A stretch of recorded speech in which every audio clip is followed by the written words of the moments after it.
Surely. This is the Gideon. Heart is strong. There's a trillion barriers in my way. This is the Gideon. I have no fear of man. Hallelujah, guide way.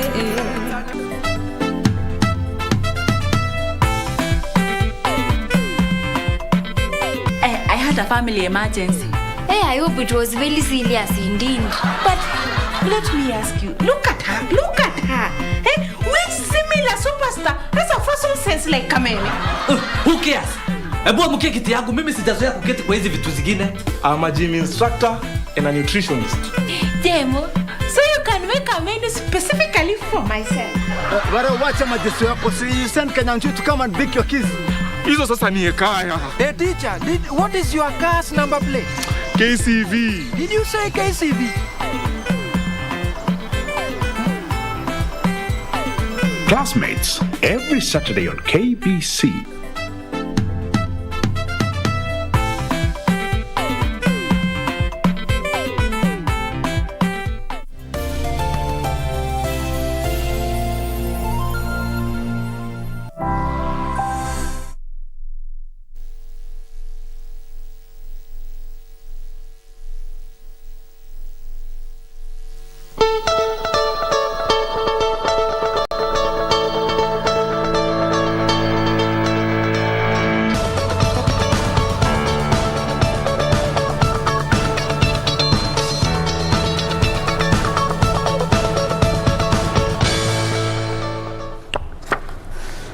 Good morning, the 3rd of February 2022. You're tuned to KBC Channel 1 and this is Good Morning Kenya. I'm Regina Manyara. Being a Thursday is a new Friday, so it's going to be a little bit of current affairs and lots of entertainment. So you are in the right space. Introducing the rest of the crew. Good morning, Jane. Nimejipata hewani nikijiangalia na simu. Muhimu, urembo muhimu. Muhimu, we gotta look good, we gotta look good. Good morning, ladies. Anafanya ile kitu, hata atuambi. Ajipata ceremony. Ni vizuri, msionange tunaekanga tu hivi hewani. It takes effort. We don't accidentally appear this good. Yeah. Good to note. Good morning, ladies. Good morning. Good morning. It's nice to see Magalde. Mchiki venye tunakaa fiti hewani. Women and Regina na background yake ya grey hapo. Na Stephanie across hapo hivyo.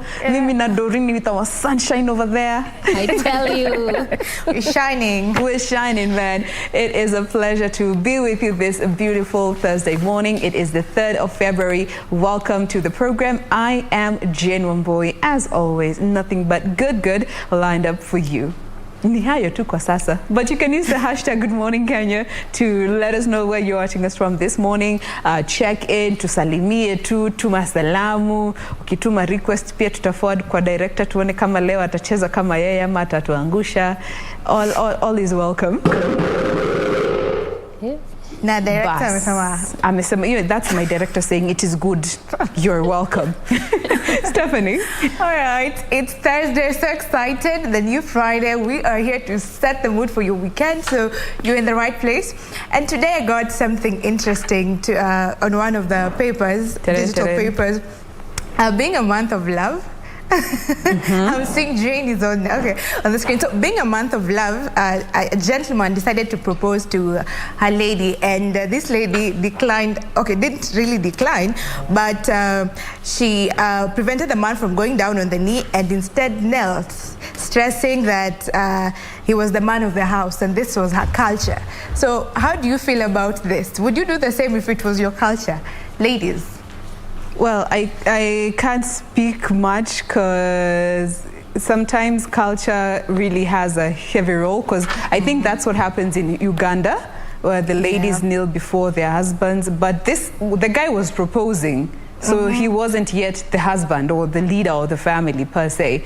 So lakini mimi sijaelewa mademu wenye upropozia machali. I don't understand. The math is not mathing. It doesn't add up. It doesn't add up. Okay, so we'll be talking about this later on, about a topic on preserving the African culture. We'll be having a very interesting guest coming on, so stay with us all the way till 10 a.m. Thank you for joining us. My name is Stephanie Ayeta. Talk to us. The hashtag is Good Morning Kenya at KBC Channel 1. Regina, your face is showing. Oh, she wants to get to that conversation. Doreen. Tradition, me by there on that one, me old school. Tradition is tradition. It's just no way. In a face? I have so many questions. I know. I have so many questions. I'm just like, which one do I start with? Tradition is a tradition. Anyway. Where do I start? Because I'm thinking, bulletize them. Doreen. Yeah. Tunafungia Regina sana, lakini usijali, show bado inaendelea. Mimi nakwambia, look at Regina's face. If you want to know what she's thinking, look at her face. It will tell you. Tukipea Regina saizi airtime, anafanya news. So in a face. In a face, okay? She has a lot to say, but anyway, please. Thank you so much for tuning in. It is Thursday. You've been with us since Monday, so obviously we appreciate you. We don't take it for granted. Choosing KBC, Good Morning Kenya, every day, Monday through Thursday. We appreciate you for making time every other day. And this morning, just as my colleagues have mentioned, we have a lot in store for you, a lot of entertainment conversations that we hope, that is what we have packed up for you this Thursday morning. Many thanks for making time. I'm Doreen Arange Okelo. indeed, that is an all-ladies team. Please, it's the inner face here now. But I have so many questions. Including that Apple has come up with a new technology of a ring that will, like, it tracks the movement of the person wearing it. Oh, wow. Okay. No. So when you talk major trust issues, like it tells when it can tell when the ring is removed. Yes. Wow. At what where the time? wearer is at. The heart rate. Amount of sweat that day. So that is too much. Imagine. We ask too many questions at the end of the day. I just sum it all up, and this is just food for thought. We're in the month of love and such, and we're seeing what is happening within relationships. Gender-based violence is on the increase. Issues of infidelity and such. I'm just wondering, would you always want to know where your partner is? Is it that serious? Is it important, like for you, to always know where your partner is at and what they are up to? Always, like why? Knowing their whereabouts is one thing. No, always but is a different story. Micromanaging their whereabouts. Every minute, the heart rate. It's too much. You can imagine the number of people who have to go through that. You know that we're living in a time where people bug their partner's phone so that whatever messages come in, PIA and Apata, their emails, then there's no sense of privacy because, I mean, trust is clearly has been compromised in that particular situation. I think that is why you will see this particular, if it actually comes to fruition, you will see how many people will appreciate those rings. Agata, what do you have to say? Is it really important to know where your partner is at and what they're up to? At all times? No, at all times. Definitely not. I would not want that personally for my relationship because it shows lack of trust and that relationship will obviously not work out well. At the end of it, it's too toxic. I wouldn't want that. The latest bride in the team. It's never that Bless serious. us with your wisdom. But Usichome, Doreen, what do you have to say? Well, actually, Wambui has said something very important, that depending on also how the relationship has been, sometimes someone, not because they really want to, but they're sort of forced to. Insecurities? Because of the circumstances. And maybe at that point, someone doesn't want to leave. But let me tell you, it's never that serious. But trust me, it is a choice you make. It is always a choice you make. You will always have a choice. Kwako, Regina. Well, I would always want to know where my partner is at. Always. Always. Every minute. I would always want to know where my partner is at. Period. Well, the ring is for you. No. I don't want all the details because you can imagine if I saw that they had increased blood pressure and heart rate. I'm like, why are you jogging? Why were you jogging at 2 p.m.? You're supposed to be at work. I don't need all that. but I think it's important to know where your partner is at. Like, let me tell you, I think for me, it's we need to set the ways. line clear. Important to know where they're at. Yes. Not their every movement. That is my point. Akio studio, toki studio, nde pale canteen, niko canteen sasa. Akitoka canteen hadi kwa ofisi, niko open office sasa. Akitoka kwa open office ende kwa gari, niko kwa gari sasa. Yeah, that's my point exactly. Unajua tu ako job. I want to know where you at. The same way, you know I'm at work. It has to work both ways. I'm at work. I am going home. That's it. That's acceptable. I'm hanging out with my girls at this place. That's it. That's acceptable. Enough. But I don't want to know how fast your heart. Anytime they move, watu ukitoka hapo kuje hii pande, ati unataka kujua niko wapi. No, that is why when you say always, it's sort of like every move that this person is making. I don't know. I always want to know where you are. Doreen, if you're coming to work, tell me you're coming to work. If you're going home, tell me you're going home. If you're hanging out with your boys, tell me you're hanging out with your boys. If I'm going to church, I tell you I'm going to church. Let me tell you. Yeah. It's about informing your partner, not asking for permission. There's something else. It's not asking for consent. It's about informing them, because imagine, we've had cases and that we have highlighted here on mainstream media as well on social media, that a partner thought that the other partner or their spouse had traveled only to be called on an emergency line somewhere that there was an accident involving car XYZ, and you're like, huh? Aren't you in Mombasa? Anyway, trending topics coming up in not too long. Now let's go to serious matters. When we come back, we're going to be looking at those stories that have been making headlines in the last 24 hours. Remember, if you cannot or you're not able to switch on your television or smart gadget, well, we are streaming live on our various social media platforms, including KBC Channel 1 on YouTube, as well as Facebook. So get online and get tweeting at KBC Channel 1. I'm Regina Manyara. We'll be back with the news.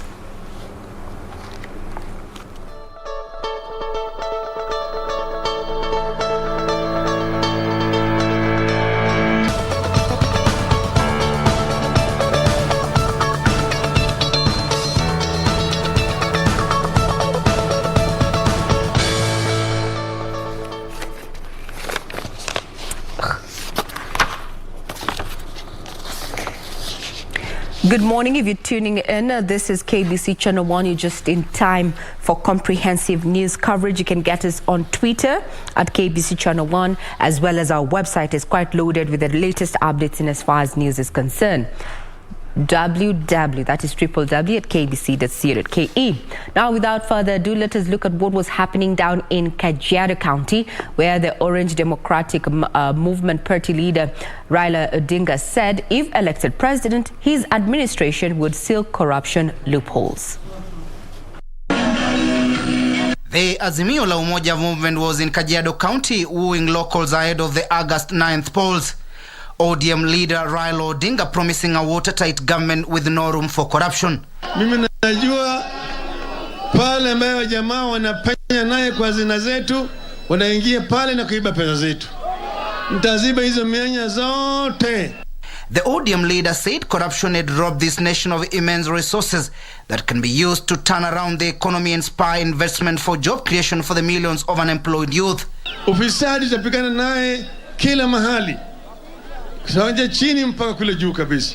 ODM boss was however not kind to the police force, whom he accused of harassing innocent Kenyans, forgetting their real mandate of protecting lives and property. Haya yote tutakomesha ili vijana wetu waweze kufanya biashara yao kwa bila kukua harassed hata na askari. Askari kazi yao ni kulinda wananchi. Raila in the meantime promised to make livestock farming beneficial to residents of Kajiado County and pledged to make sure Amboseli National Park benefits them. Tutaangalia vile tunaweza kubadilisha hata ile hali ya ng'ombe yetu hapa, ili waweze kupata maziwa mengi ya kutosha, na wale ambao mpata athari kwa upande wa wanyama wapate vile vile ridhaa kutoka kwa serikali. Sio sawa sawa? Leaders who accompanied him, led by Kajiado Governor Joseph Olelenku, called on leaders to support the ODM boss in his quest to state house. Itakuwa ni tikiti moja ambayo ni tikiti la Azimio la Umoja ndio itasaidia baba. Hatutaki kesho baba asikuwe na governors wake. Timothy Kipnusu for Prime Edition. Well, that was what was happening in Kajiado. Now let's find out what was happening to the ANC party leader, where Musalia Mudavadi has termed the One Kenya Alliance OKA as a subsidiary of Raila Odinga-led Azimio la Umoja. Speaking on why he abandoned OKA, Musalia claimed it was a government project that was being controlled from State House. Amani National Congress leader Musalia Mudavadi was in Naivasha selling the agenda of the newly formed union between his party and the Deputy President William Ruto's United Democratic Alliance. In apparent defense to criticism over his joining Ruto, Mudavadi accused One Kenya Alliance leaders of betraying their cause.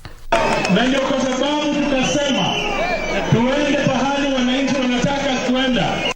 His ally in the Kenya Kwanza Alliance, Ford Kenya leader Moses Wetangula, decried the high taxes that he said undermine the investment environment.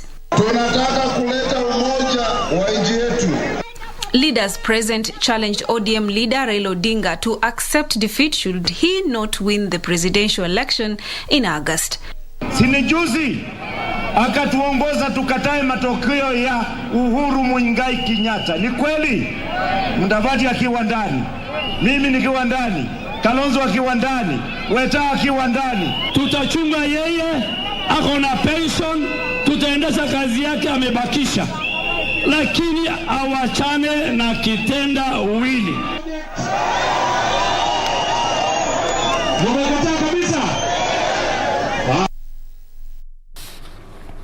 Now, still keeping up on matters politics, the One Kenya Alliance has incorporated Martha Karua of NARC Kenya after the exit of Musalia Mudavadi to join Deputy President William Ruto. Karua signed a deal with the three principals of the alliance, Kalonzo Musyoka, Gideon Moi and Cyrus Jirongo.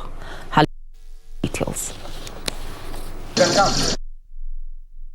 Has now roped in NARC Kenya after the exit of Musalia Mudavadi and Moses Wetangula. In an agreement signed Wednesday, the coalition that brings together Kalonzo Musyoka, Gideon Moi, Cyrus Jirongo and now Martha Karua formally to work together under the alliance ahead of the 9th August general elections.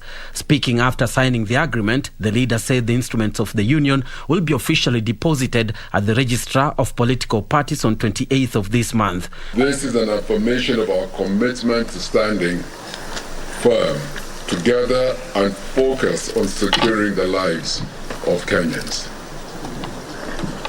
Additionally, we have finalized on the OKA coalition agreement, which details the nature and extent of our political engagement and cooperation as partners. One Kenya, one people. The leader said that the One Kenya Alliance is open to forming a coalition with other like-minded parties and coalitions. We're open to like-minded political formations. But the mode of engagement in that type of dialogue shall be open, inclusive, transparent, fully consultative. We must all agree that a coalition is not a jail where the doors are closed. The doors remain open for incoming partners and everybody is free to exercise their freedom. Absolutely. But I think we are on solid ground. On his part, Kalonzo said they would hold their NEC meetings in the coming days to discuss and ratify any coalition with other parties. There is no urgency. We have up to the 9th of April to form any political coalitions. But we have made it clear to the Kenyan people that others are free to join us, not the other way around. Official statement read. The political matrix changing by the hour, by the day. Now Butere MP Tindi Mwale is the latest legislator to quit the Musalia Mudavadi camp and join the newly formed Democratic Action Party of Kenya. Mwale cried lack of direction in the Amani Congress party. Now the development comes as the DAPK declared it would support Raila Odinga and Azimio la Umoja in the August general election. On his part, Kalonzo said they would hold their NEC meetings in the coming days to discuss and ratify any coalition with other parties. The political matrix changing by the hour, by the day. Now Butere MP Tindi Mwale is the latest legislator to quit the Musalia Mudavadi camp and join the newly formed Democratic Action Party of Kenya. Mwale cried lack of direction in the Amani Congress party. Now the development comes as the DAPK declared it would support Raila Odinga and Azimio la Umoja in the August general election.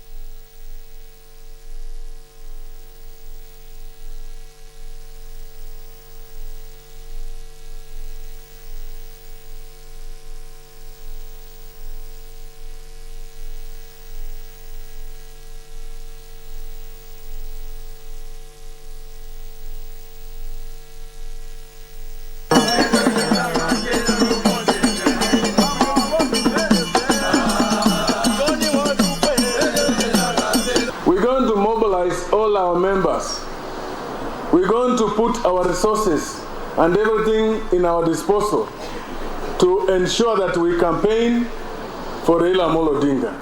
Kwa sababu ukitaka mahindi imee mzuri, unaweka mbolea. Ni ukweli? Ukitaka miwa imee mzuri, unaweka mbolea. Hata ukitaka kiongozi mzuri, unampea maadili ya mbolea ya DAP. I'm glad that you created for us this party, and now we are here na najua kwamba moving forward we'll be able to deliver. Sasa chui imetoa makucha, and I'm very happy that you are assembling an arsenal that will be able to deliver seats to DAP.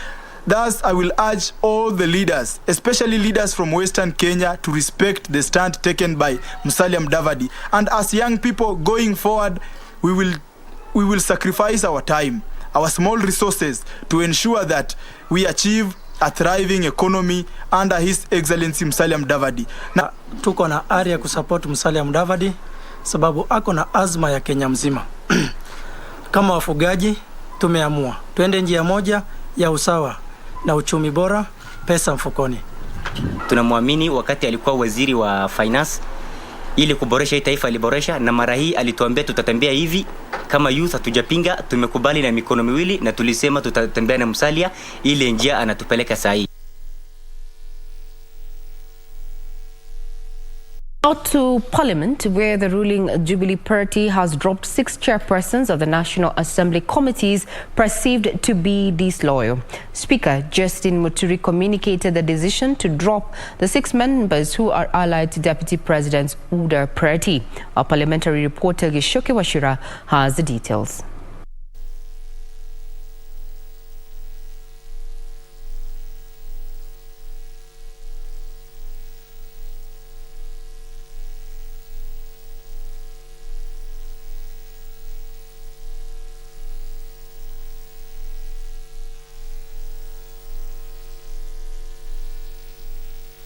The Honorable Catherine Waruguru, MP, has been discharged from the Departmental Committee on Agriculture and Livestock, where she also served as the Vice Chairperson. 2. The Honorable William Kipkemoy Kisang, MP, is discharged from the Departmental Committee on Information, Communication and Technology, where he also served as the Chairperson. 3. The Honorable Kato Olemetito Judah, MP, is discharged from the Departmental Committee on Defense and Foreign Relations, where he also served as the chairperson. 4. The Honorable Jafet Karenkembioki, MP, is discharged from the Departmental Committee on Environment and Natural Resources, where he also served as the chairperson. 5. The Honorable David Gikaria, MP, has been discharged from the Departmental Committee on Energy, where he also served as the chairperson. And 6, the Honorable Ali Wario, MP, has been discharged from the Select Committee on Regional Integration, where he also served as the chairperson.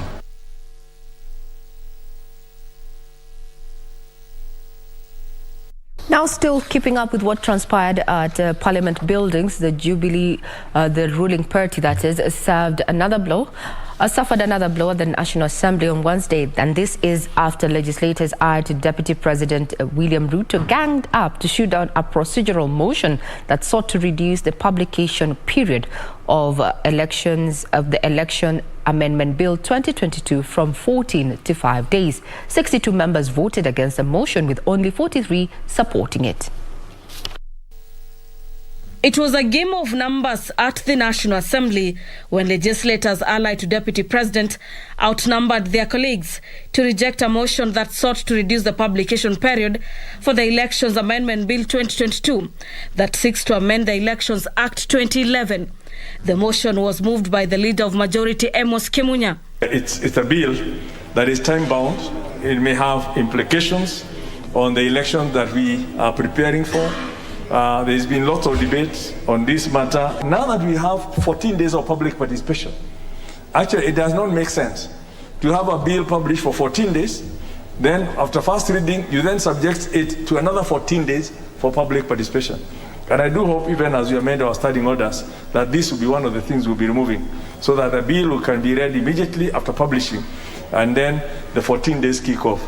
So members will lose nothing by shortening the days. Will as many as another opinion say aye? As many as another opinion say nay? The nays have it. Ayes 43, nays 62. Result is the nays have it. The net effect, therefore, is that the motion is defeated, and therefore, order number 9 is taken out. Among the key proposals in the 23 clause bill is to cap the time limit for lodging an electoral dispute with the Commission to 48 hours. It further seeks to provide for complementary mechanisms for voter identification and transmission of external results. Other proposals are that the decision of the High Court concerning appeals filed against the election of MCS be final and provides for the flow of the election results for the presidential election from the presiding officer to the Commission. Now, there you have it. There we're going to be keeping tabs on what is happening on all elections of the government, including the legislators, especially now that we are on the campaign trail. Now on to matters development. A section of MPs have raised concern over the proximity of the Nairobi Expressway to Parliament. The legislators, led by Kitutu Masaba member Shadrach Mose, says the expressway still under construction is a security threat to Parliament.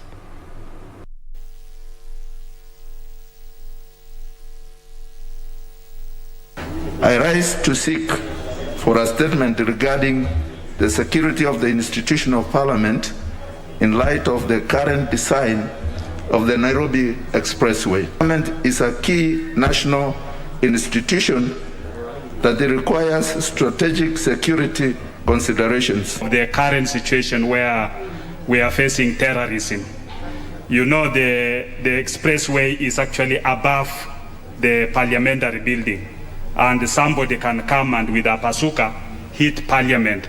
Actually, I think that's a very critical matter that this House needs to put a lot of seriousness in addressing it so that Parliament is actually secure. The site wall of the road is actually not high enough. So you can easily stand and it's at the chest level. And I was just imagining if somebody stood there and targeted Parliament. I don't know what will happen. And you know, Honorable Speaker, we are aware that in the past there has been attempts. This is the House that we should also be making laws in regards to the entire security of the nation. And I believe the genesis of the security of Kenya is not around building perimeter walls, neither is it around isolationism, Mr. Speaker. Therefore, when Kenya is safe and every other Kenyan is safe, we may never actually have to mind about being isolated in some corner.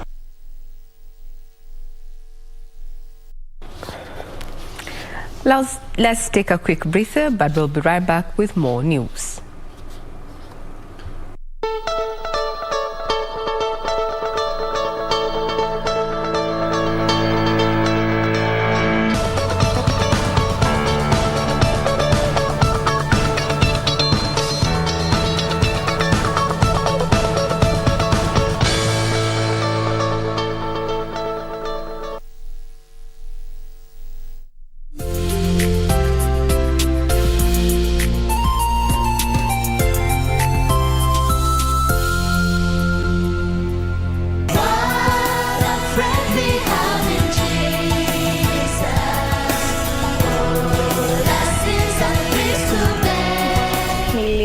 Nilikuwa naona watu wakiskate, so it was actually I had that passion ya kuskate because they inspired me. Nikaona nataka kujua tricks kama hao. And the grasshopper began singing at a high pitch, which disturbed the owl's sleep. La la la la la la la la la la la.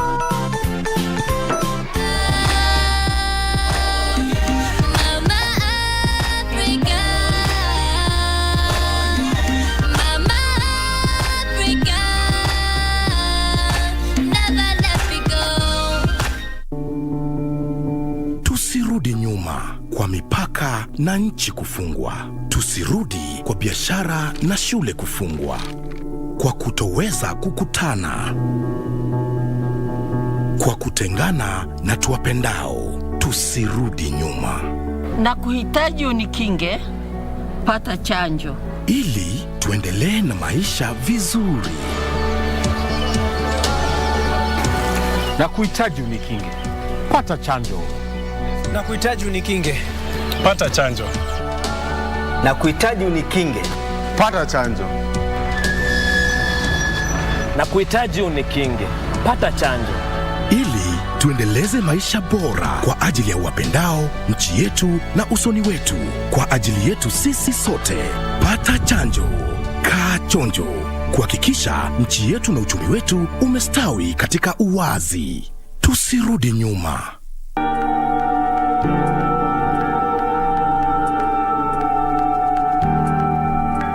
Baba Jen wants to see the two of us. I can't give you what Ken was giving you. I'm sorry. Wewe ndio ndume wa hii boma. Anza kuguruma.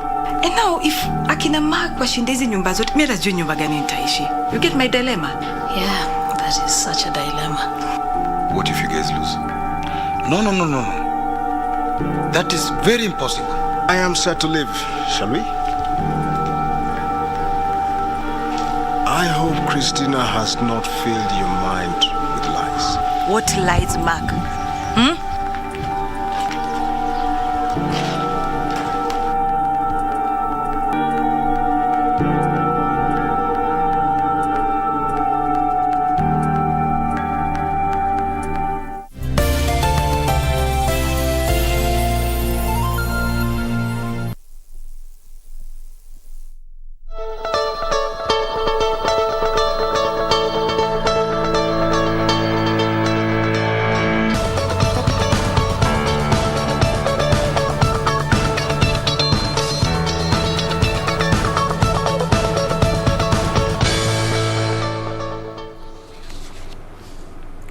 Good morning. You're watching Good Morning Kenya right here on KBC Channel 1. I'm Regina Manyara. Now, the government has spent 12 billion shillings to mitigate the impact of drought across the country. Government spokesperson Sarah Suguna says over 677 million shillings was disbursed to 225,705 households in 23 semi-arid and arid counties in the month of December 2021 alone. Over 2.4 million Kenyans in 23 counties continue to bear the impact of drought. According to the government spokesperson, Colonel Cyrus Oguna, 12 counties are still in the red. These 12 counties include Baringo, Garissa, Isiolo, Kilifi, Kitui, Lamu, Mandera, Marsabit, Samburu, Tana River, Turkana and Wajir. While announcing a raft of measures put in place by the government to alleviate the suffering of those affected, Oguna said over 495 million shillings has already been disbursed to 12 ASAL counties under the cash transfer program in the month of January 2022. Each household is targeted to get 3,000 shillings. Now, if you do mathematics from that, 9th of December to the end of that month, the amount that the government released on cash transfer was 677,115,000. In the month of January, that ended 2 days ago, the government released 495,384,000. And this was given to 165,128 households. A total of 3.3 billion shillings was spent between the months of July and October 2021 to support about 415,000 households in ASAL counties under the Inua Jamii program, with plans also underway to increase the number of counties included under the Hunger Safety Net program. The program currently benefits 100,000 households in the counties of Mandera, Marsabit, Turkana and Wajir. Because of the biting drought, discussions are to have these counties expanded so that we have more than 4 counties. But this is a traditional program that has always been there to help household in these 4 counties of Marsabit, Mandera, Turkana, and Wajir, because of the realities of their socio-economic environment. If you go to the Asal region only, the government has been able to give out approximately 12 billion Kenya shillings. As a long-term solution, the government says it has come up with a strategic plan of reducing the impact of drought across the country.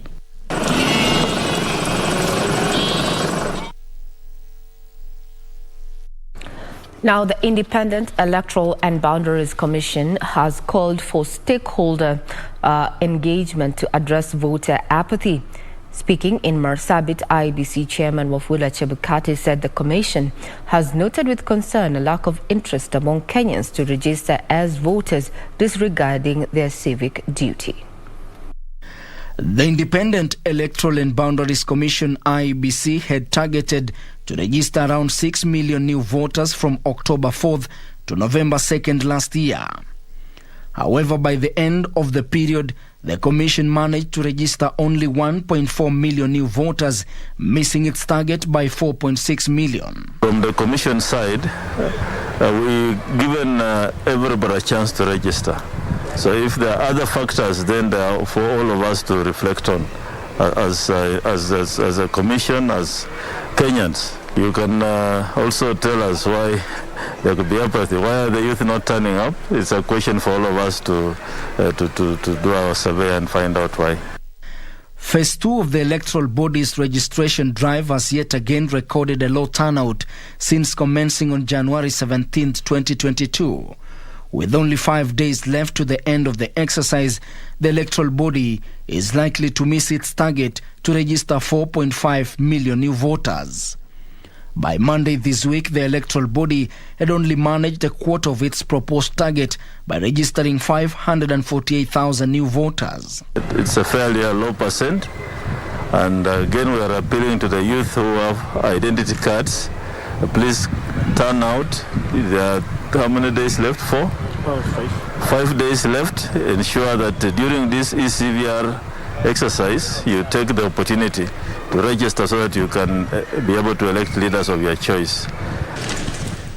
Speaking in Marsabit, IEBC Chairman Wafula Chebukati, however, said that notwithstanding, the Commission is committed to deliver free, fair and credible elections on 9th August. We shall not hesitate to deal with any cases where there is breach of the code of conduct by any aspirants and candidates, and we are working also closely with the DPP to ensure that the Election Offences Act is complied with.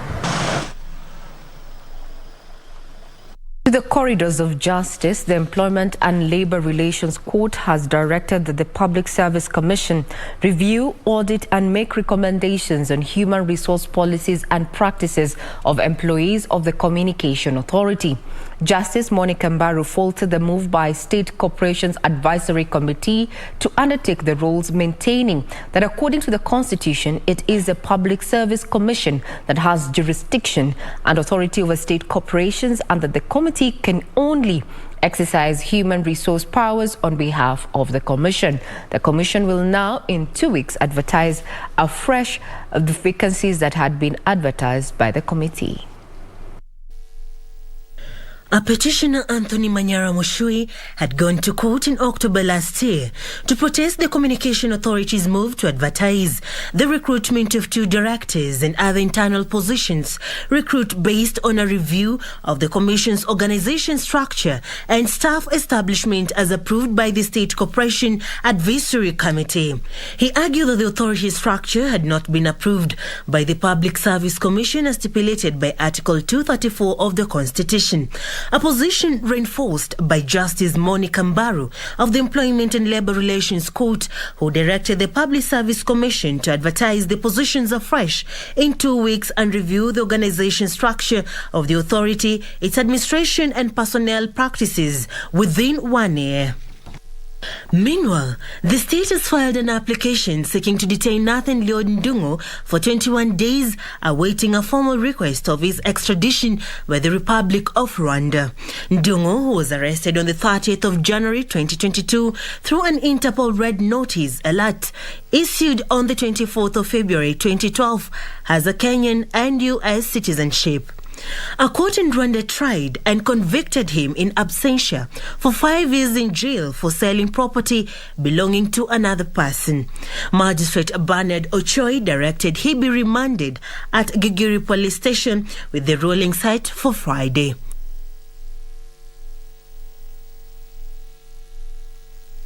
To the counties, 5 people have died while others are nursing injuries at a private hospital in Mombasa after century-old house were living in caught fire. Mombasa County Kenya Red Cross Society Chairman Mahmoud Noor said the cause of the fire is yet to be established. The bodies of the deceased were taken to the Coast General Hospital.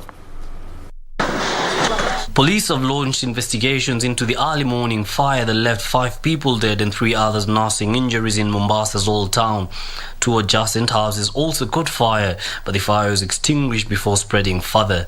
Kumekuwa na cases nyingi, nyumba za poromoka in Old Town, drainage system iko poor. So wale watu ambao wanadeal na hali ya mazingira, watuambie ni nini wanafanya kuhakikisha maafa kama haya hayataendelea kutokea. Elsewhere, 1 person has died and another is nursing serious injuries at the Embu Level 5 Teaching and Referral Hospital after a motorcycle they were riding on was involved in an accident with a Nissan Matatu. Police have launched a manhunt for the Matatu driver who fled following the accident. Nduthi iko kwa leni yake, lakini umse wa gari juu ako na haraka ya kwenda Jaba, anaona umse ananiweka. Ni muovertake wacha ni muoverlap. Ndio akararua brother yangu.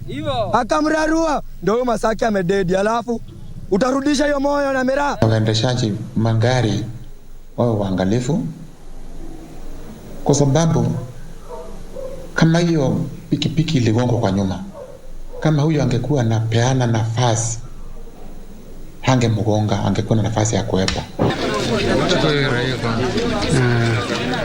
In Mwikoli village, Kakamega County, a 35-year-old man fell to his death at a construction site where he was digging. The deceased David Mkazi is said to have been working when he fell and met his untimely death.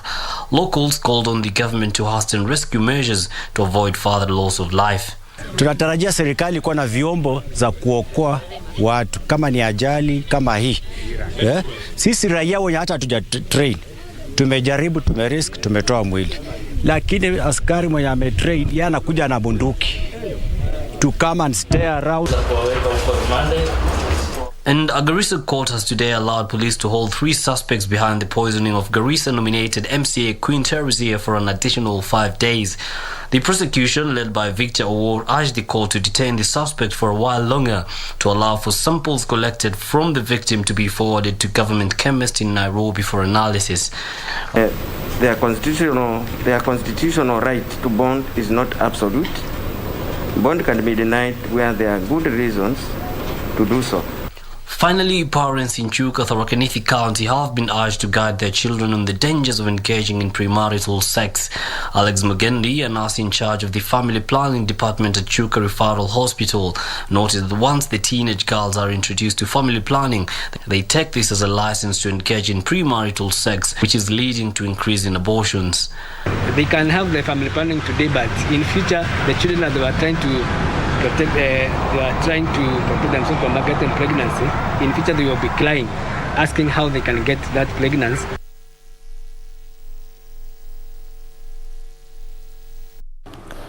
From the counties, now let's speak matters business and some good news for pensioners.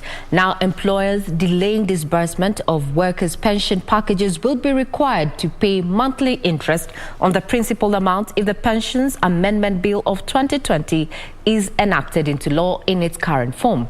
Members of the National Assembly say that a pension should be paid within 3 months after a worker retires.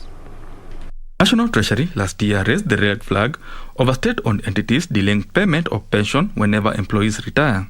This is after some government agencies owe their former employees a total of 20 billion shillings in unpaid pension packages. Members of the National Assembly now say defaulting employers should be penalized. There has to be a penalty, or the retiree ought to earn an interest or something to compensate for the failure to comply with the law. And this House must make a decision using this bill to tame government from abusing former employees. Because you do not serve government, and once you leave government, you start again another job of following up your pension. This is really not right. While debating amendment to the pension law, the MPs also proposed pension packages to be paid within 90 days after an employee retires. A way should be found that they may have to be continued even on their salary, and once the pension starts reflecting, then the salary can be stopped. MPs are also calling for decentralization of pension offices to facilitate prompt payment of pension. This pension processing should be decentralized to various counties so that it becomes easier, and actually it reduces the agony of the pensioners to make trips to Nairobi, and at that time they don't have even fare to come to Nairobi. If enacted into law in its current form, employers will be required to have a seamless pension process that eases access of pension by the next of kin in case the principal holder dies. Staying a long time suffering actually aggravates the situation. You find many of them actually get sick, many die, and when they die the situation gets worse because their next of kin cannot actually claim this thing. Many don't even know the process of claiming it. Good news there, right? 20 billion shillings that is currently owed to pensioners there. Now 90 days if indeed this particular bill passes into law in its current form. Now on to matters of restructuring and bailout of state-owned enterprises. Now Kenya Airways is set for another round of restructuring as the government seeks to reduce the international carrier's operational costs. National Treasury Cabinet Secretary Ukur Yatani says as part of the bailout plan for Kenya Airways, the government is reviewing the aircraft leases by Kenya Airways and assessing the carrier's management. Kenya Airways was among the beneficiaries of the 2021-2022 supplementary budget, with the National Treasury recommending an additional 26.56 billion shillings as bailout for the carrier. National Treasury Cabinet Secretary Ukur Yatani says the government will consider more bailouts in future to sustain the cash-strapped airline. Has a unique strategic importance for the country, and that's why we will not allow it to go under. We'll continue supporting it. But we are now undertaking massive reforms by looking at, in addition to business environment, what are the other areas that is ailing the KQ. However, the bailouts to Kenya Airways will be conditional on the government carrying out reforms in the airline's operations in efforts to keep the carrier in the air. Restructuring of the airline's workforce are some of the key reforms that the National Treasury has lined up. Renegotiating and retiring of expensive aircraft leases are also on the cards, with the National Treasury keen on reducing the operational cost of KQ's fleet. Is it issues of governance? Is it of employment? Is it the lease of the various expensive planes? These are things that we are keenly addressing. But as we do this, we are also supporting them not to go under by giving them substantial resources to restructure and back on the feet. Yatani was speaking during the launch of the fourth medium-term plan for the Kenya Vision 2030, where he called for strengthening of the public-private partnership to implement and realize the plan. A business enabling environment, and so this for us is just not another exercise, but we take it very, very seriously because it has impacts in our lives as business, but in the lives of the economy. And we are a private sector-led economy, and so for that reason, that's why we participate in this. The framework will provide key macroeconomic targets for the plan period. It will also identify various structural, statistical, and tax reform that will be undertaken to support the implementation of the fourth FDP. A synergy is required between development partners, the private sector and the government. However, we are coming from a phase that was pockmarked by the ravages of COVID-19. So what are the prospects? Reporting from KICC, my name is Ibak Saeed.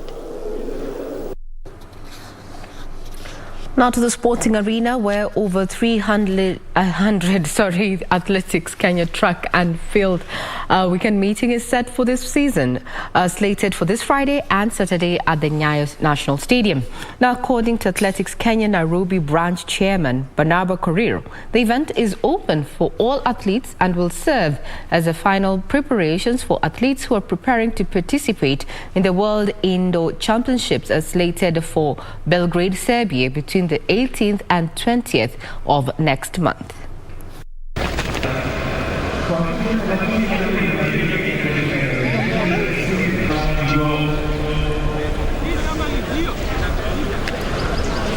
This is an opportune moment for all the athletes to test themselves and see how far they have come, especially during the corona period.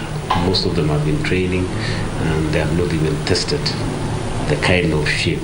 We are at the last stages of preparation. In fact, now the meeting is ongoing with the security members of Athletics Kenya and Nairobi region, preparation for the event.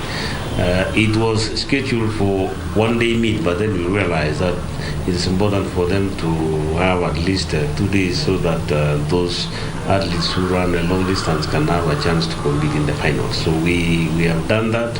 We're also inviting the field events athletes and the sprints and of course the relays so that they can start testing themselves.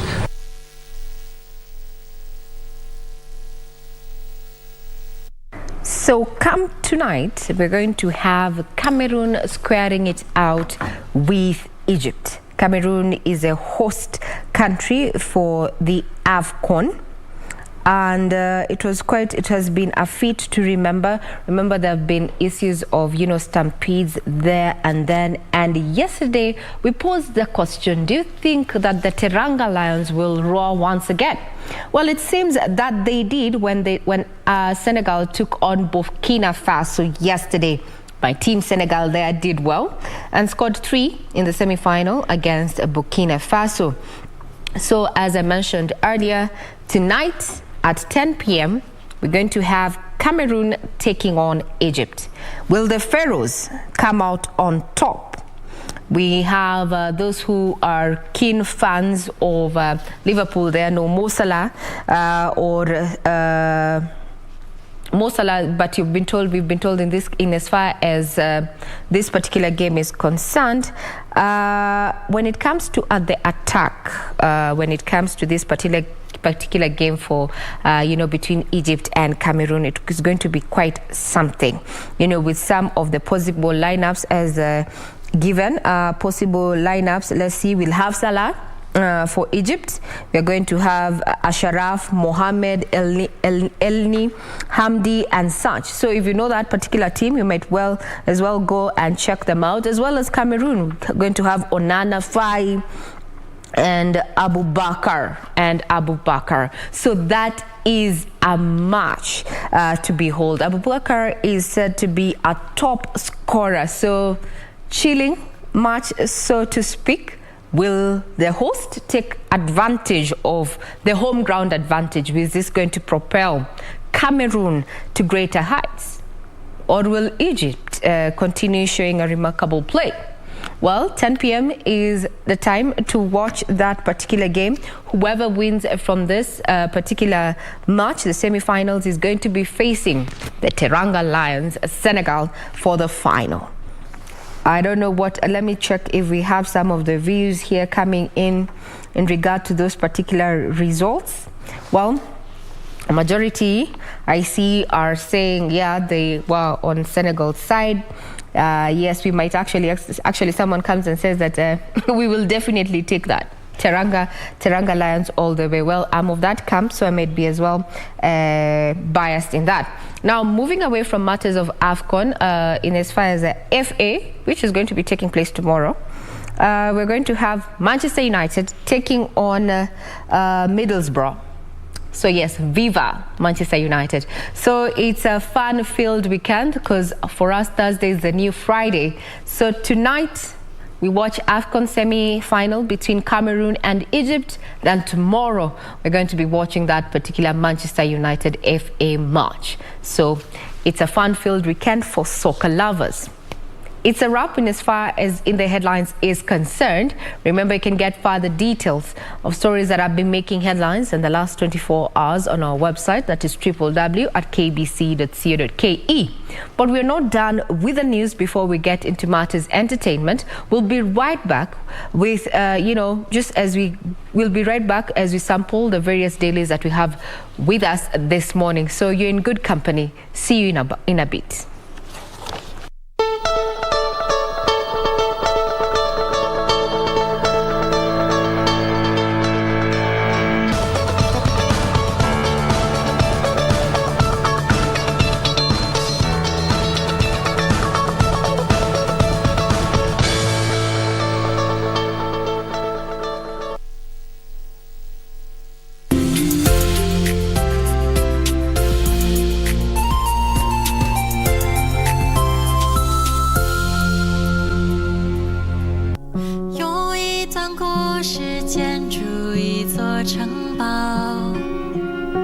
I proposed.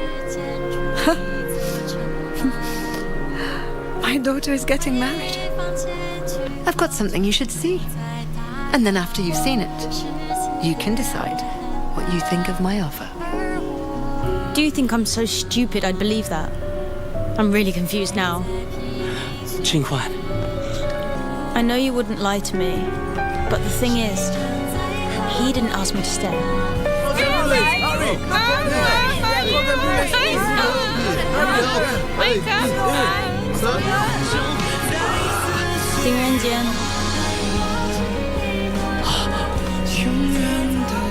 I didn't think that you could be so cruel.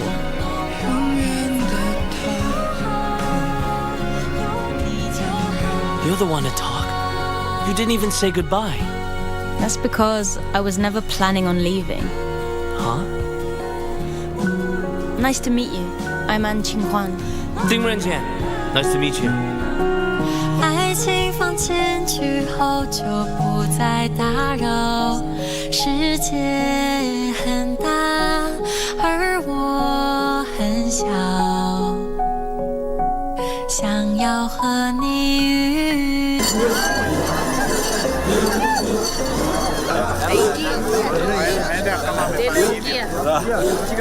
To culminate the Eunoto ceremony, every warrior must shave his long or short ochre-stained hair, which is done by the warrior's mother or the warrior's wife.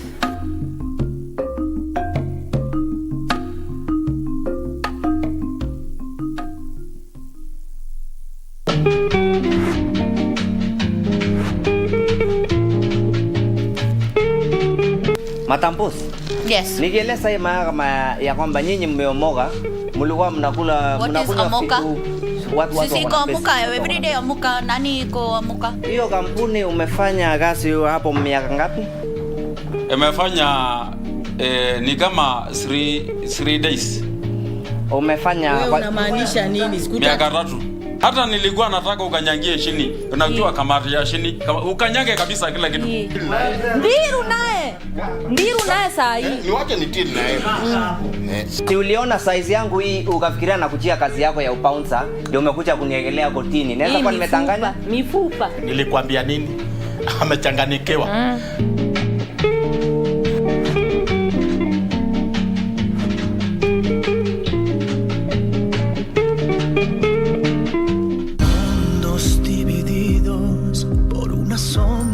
De traición.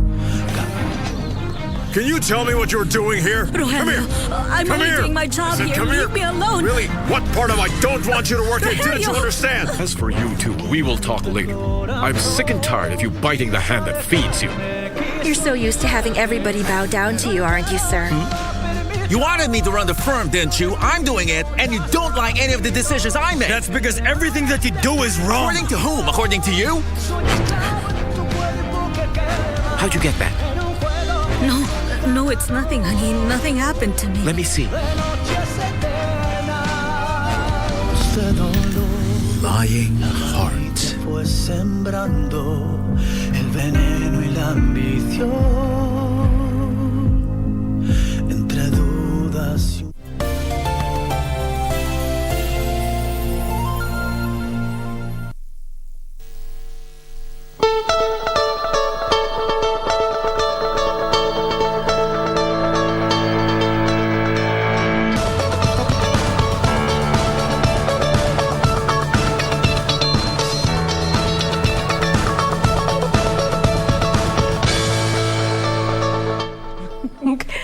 Welcome back. In case Uskeni whispers in the background, ni Regina an event to football.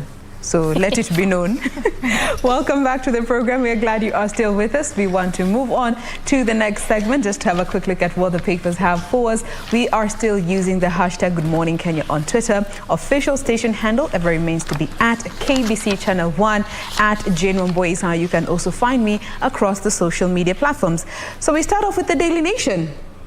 You can see the main read there, Raila Kalonzo team plot a mega alliance. And before we even get to the main read, the story here on just below the header is a story that I think is in almost all the dailies, where Joho's wife files for divorce. All right. Citing desertion, Mombasa Governor Ali Hassan Joho's wife, Miss Medina, seeks to end their union, and the Kadhi Courts gives the county boss 14 days to file a response, failure to which a judgment will be rendered. Either way, whether he responds or not, the judgment will be rendered after this 14 days lapse. We'll be getting to the details in a bit, but coming to this main read, Raila Kalonzo team plot mega alliance. The Azimio la Umoja movement and OCA, they have formed a committee which is said to be in the process of hammering out a unity deal, okay? So they say that this particular pact and coalition deal will be finalized on the 28th of February. That is when that is the date when OCA team will deposit the coalition agreement with the registrar of political parties, and from there we will know, because as it stands, they are very tight-lipped when it comes to this conversation. But what is, rather seems to be in the public domain, is that should there be an alliance between OCA and the Azimio la Umoja team, Raila Odinga will be the expected flag bearer, and then the OCA principals will have positions coming in as, the deputies, with Kalonzo Musyoka being given precedence since the exit of Musalia Mudavadi. Now, still keeping up with politics, Ruto has 52 days to quit Jubilee. 52 days. The countdown has begun with the Deputy President William Ruto and all MPs allied to him that are still in the Jubilee Party. They have until the 26th of March to formally resign, or rather quit Jubilee, and formally identify with UDA. This brings a whole other ballgame when it comes to the Political Parties Act, and also what the Constitution says when it comes to the, when you leave a party that sponsored you for the current position you are in, given we have set about 5 months to the general elections. It's a whole ballgame that is seemingly a dilemma for some of these members. This next story is quite interesting. Be wary of those girls with long artificial nails. Are we together? Be wary of those girls with long artificial nails. Why? Because sasa zimekuwa storage unit. Zimekuwa storage unit. This is the story that I do believe you have also interacted with on the socials. It's an ongoing case that the DCI is looking to, where a gentleman was robbed of money and other valuables, totally estimated to about 600,000 Kenya shillings. Details in just a bit. Do stay with us. Stephanie? Okay, from that interesting story, let's take a look at the Star. What's making news on the front page? We have so much going on, and making the main read is live streaming of polls results to be scrapped, and that is in the proposed bill that is there, and they're saying that the proposed The proposed changes also seek to do away with the live streaming of elections. Under the current law, the IBC is under obligation to establish a mechanism for live streaming of results as announced at the polling station for purposes of public information. However, they say that the live streaming failed in 2017 and steadily showed President Uhuru Kenyatta leading Raila by a consistent margin. Not much has been said about that, but if this bill is passed, then there won't be live streaming of results as we are used to. Also, there's some other changes that are there with this amendment. Some are that. Okay, there actually are expected confrontations following radical proposals to amend this bill to pave way for both manual and electronic transmissions of presidential results in the August 9th general elections. So, in fact, with this proposed law, any failure to transmit the results electronically will not be grounds for the Supreme Court to nullify the presidential vote. So it can either be electronically or manually. So if it is not streamed electronically, then they opt for the manual results that they have received. And the election bill again means that the IBC officials would be allowed to use the manual registers where Kim's kits fail. So this is another one. So in case the kits fail, they're allowed to use the manual registers. And among the provisions is that returning officers managing the election would have to travel to Nairobi with the results after transmitting the same electronically. So these are some of the changes that are set to take place if this bill is passed. To some other political news, Raila Kalonzo poll deal in the offing, which again Jane has mentioned from the Daily Nation. On page 3, we see something comical there, a cartoon where we have the Oka leaders. And it says fixing the screw. Basically, it shows that down there's the NC leader Musalia Mudavadi and Moses Wetangula, the Ford Kenya leader, being replaced by Martha Karua, the NARC Kenya leader, and Cyrus Jirongo, the United Democratic Party leader. Yeah, so Balmoja and Chomeka, you find another replacement, and life moves on. Life goes on. Life goes on. So to some other story, away from politics, we have that on page 2. Patients begging for my blood. Inspired donation drive. This is by Emilio Kinua, who faced a disturbing choice to make late last year. That was in November when he visited Kenyatta National Hospital, and patients were begging for his blood left, right, and center. And this was because last year the blood banks have been this was November last year. Kenya's blood banks have been running nearly dry since 2019 when the U.S. President Emergency Plan for AIDS Relief stopped funding the Kenya National Blood Transmission Services. Then when COVID-19 struck in 2020, the country sank to its worst blood shortage in more than a decade. This was the reason why. So in case, you have a blood type, especially O negative like Kinua's, it really helps patients, and it's also good to know which blood type you have so that in case of an emergency it will be easier to get service. These are just some of the stories making the front page. More we'll get into more when we get to details. Doreen, to you. All right, so let's start from that story on what the state is proposing. Yes, I know it was mentioned in the Star, but just to some further details, if at all this bill actually gets to become law.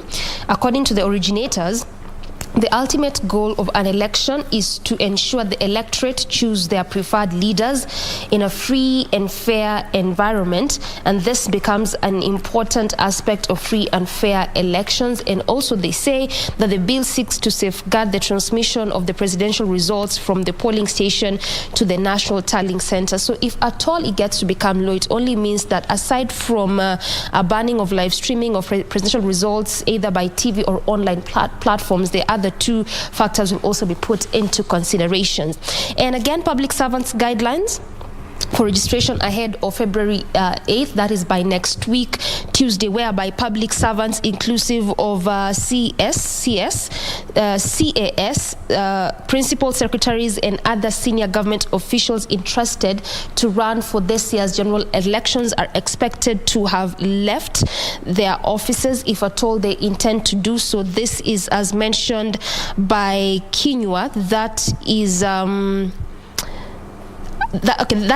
is as mentioned by Kinyua, and also this is specific to those public servants. And further on, continue to say that designated officers like president, deputy president, senators, MPs, and MCAs are exempted from these sections, whereby they're allowed to continue serving in their various posts up until the next government comes into place. So that is Joseph Kinyua, the head of public service, who has mentioned that. So it means that for public servants, as I've mentioned there, they only have, if I can say, is it 2 or 3 working days for them to resign, if at all they intend to vie for elective positions. And to this story, which was also there on the news briefs this morning, whereby the state is just trying to ensure they look for ways to mitigate the drought in various counties here in the country. So far, they've put up a raft of measures, and as it was mentioned by the spokesperson, that is Colonel Cyrus Oguna, part of those measures also include cash transfers in at least a number of counties.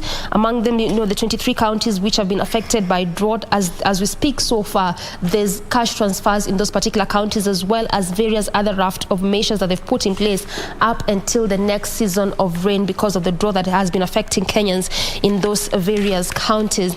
And also, it's a reprieve for mentally ill convicts. This is just a ruling that was given by Justice Anthony Mirima, whereby it says for those who have been convicted and they have been assessed to have any mental complications, then it just means that this is considered as a form of disability, and that means that the case needs to halt and stop there up until they are stabilized mentally. This was a petition that was put forth by some convicts, and as Justice Anthony Mirima said that in a judgment, and he ruled that any accused person who comes forth with any form of mental illness, then they are considered as a form of disability, and of course that particular case stops at that point up until they're fully assessed and well taken care of. So even as that is ongoing, NEMA orders for closure of Kiamaiko area, whereby there's been a lot of push and pull between NEMA and traders there.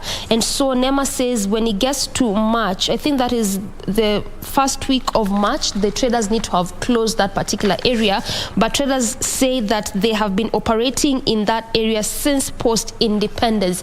But NEMA has come out to say that there are various reasons as to why they need to be closing this specific place. And key among them is that they say that the traders there have violated the provisions of the Environmental Management Act, and the area is in a very poor state, no hygiene, as well as also this is just formed part of the reason as to why they're ordering the closure of this area. So what exactly will happen come that first week of March, given the traders have said they will not move as they have been there since time memorial, yet NEMA is saying they need to move away from that place. And again, remember yesterday we talked about the striking of nurses as well as health workers in Kwale County, and they had given a 28-day notice before this strike commenced on Tuesday, decrying various issues in health facilities, key among them being non-payment of salaries as well as promotions. So now the governor Salim Mvurya has come to say that the 400 striking health workers, if at all they will not go back to work as soon as possible, then they risk losing their jobs. And he also says that he does not understand why the health workers went on strike, yet given the kind of issues they had put forth, they had agreed that all of that will be sought come February 20th, and it's not yet February 20th. But on the flip, the striking health workers are still saying that they will continue with their strike. So even as the strike is happening in Kwale County as it pertains to health workers, the same is also happening in Eldoret, where lecturers at Moi University School of Medicine have vowed to continue with their strike. Actually, as of today, it marks 60th day of that ongoing strike. And remember that these same lecturers also work at MTRH, that is the Moi Teaching and Referral Hospital, and also for them they had various issues that they had put forth as to why they went on strike. Key among them, obviously, just again like what is happening in Kwale, there's issues to do with promotion, understaffing, non-remittance of statutory third-party deductions, as well as various other issues. So that has been happening for the past 2 months, and it's still ongoing.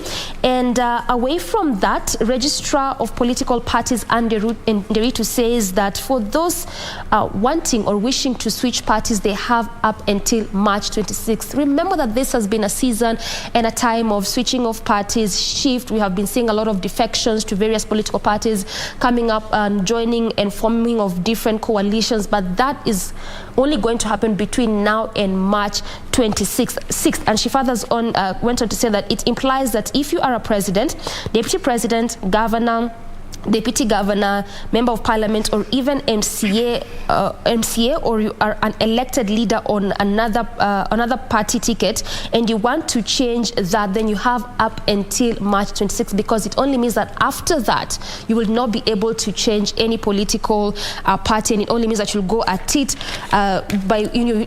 you'll go actually at it with the political party that you will have been in as up until that time.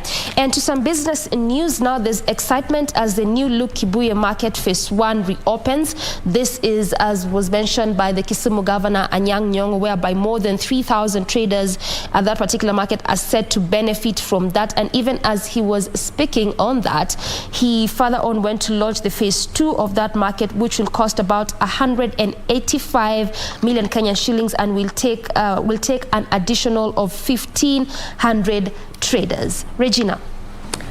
Now, the Standard has matters of, politics and a little bit of business.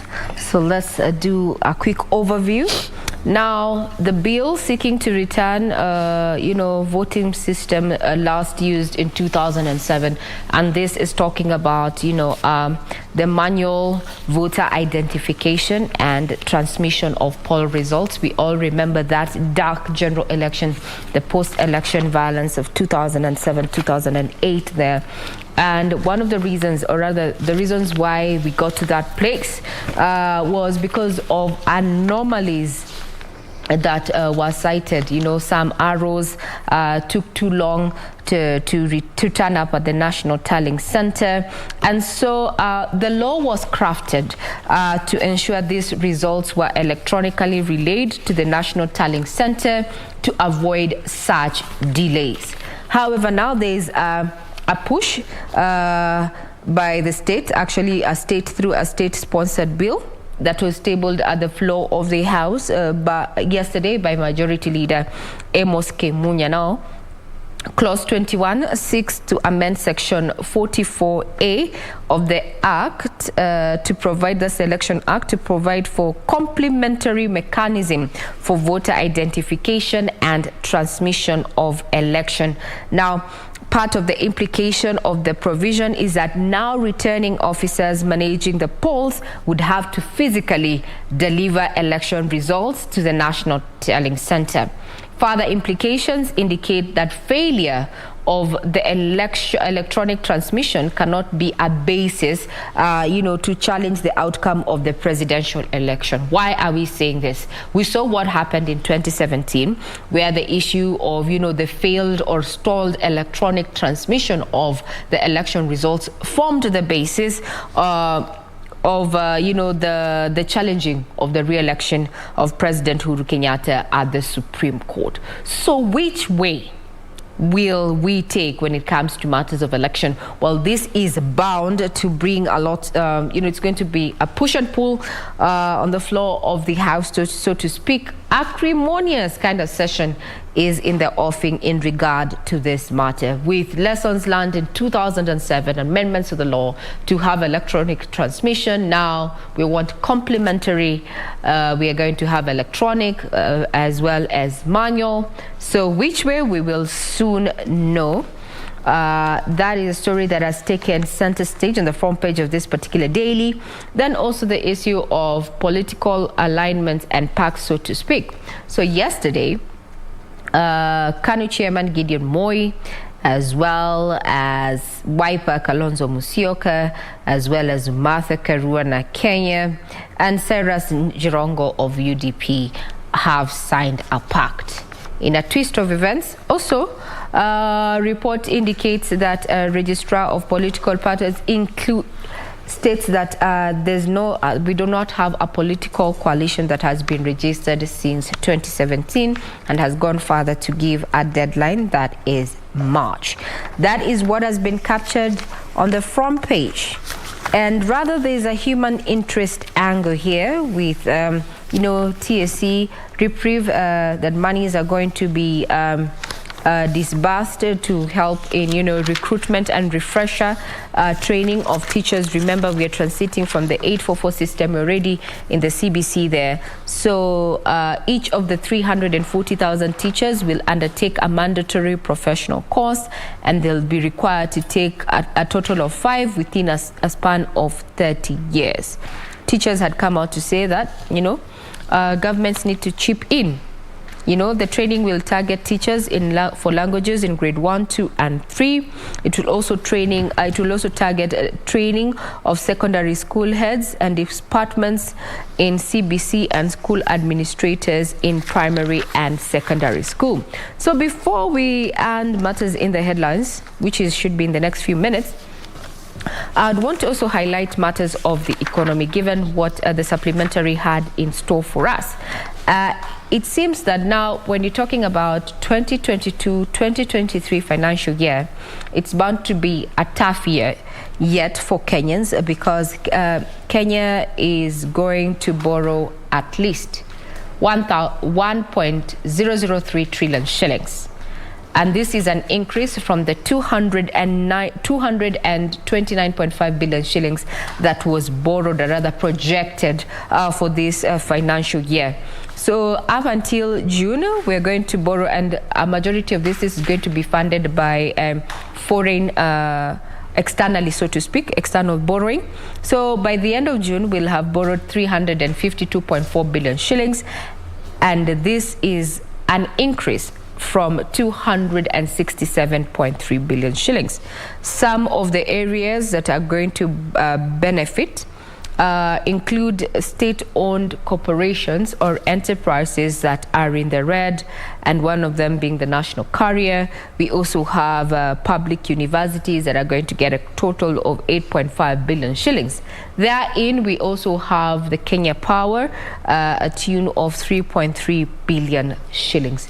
All further details of this and so much more are also available on our website, so you might as well log in there. And there was a quick update in matters of justice served. There was a story that we highlighted here where a Boda man was accused of defiling a 7-year-old that he had been ferrying from home to school and had been trusted by the family. Now, in a decision, this was in 2018. So yesterday, a high court sitting in Kisumu confirmed the heinous character of the suspect and confirmed a life sentence that he had been handed at the trial's magistrate court, and found him guilty of the offense. So justice has been served in as far as that case is concerned. That and so much more is still available, as I said, on our website. That brings a cap onto matters in the headlines. We are not done. Now we shift gears and focus on matters entertainment. Remember, we picked your brain in regards to, would you always want to know where your partner is at and what they're doing? And this is subject to matters of tech.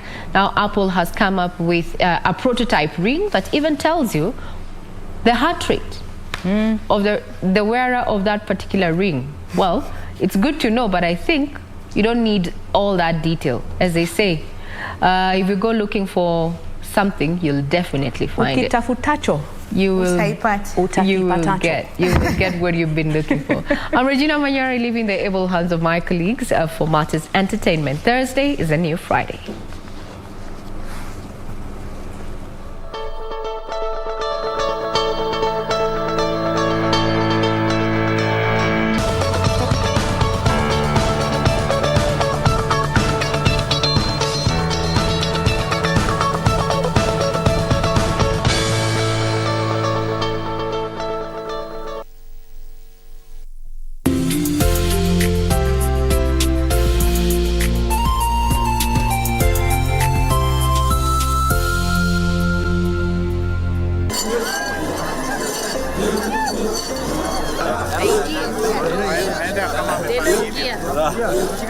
To culminate the Eunoto ceremony, every warrior must shave his long or short ochre-stained hair, which is done by the warrior's mother or the warrior's wife.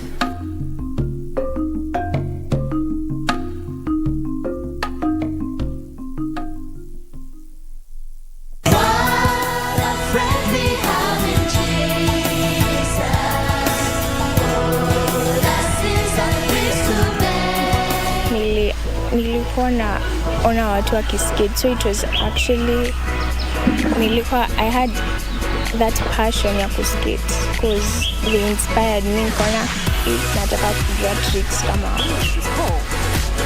and the grasshopper began singing at a high pitch, which disturbed the owl's sleep. La la la la la la la la la la la.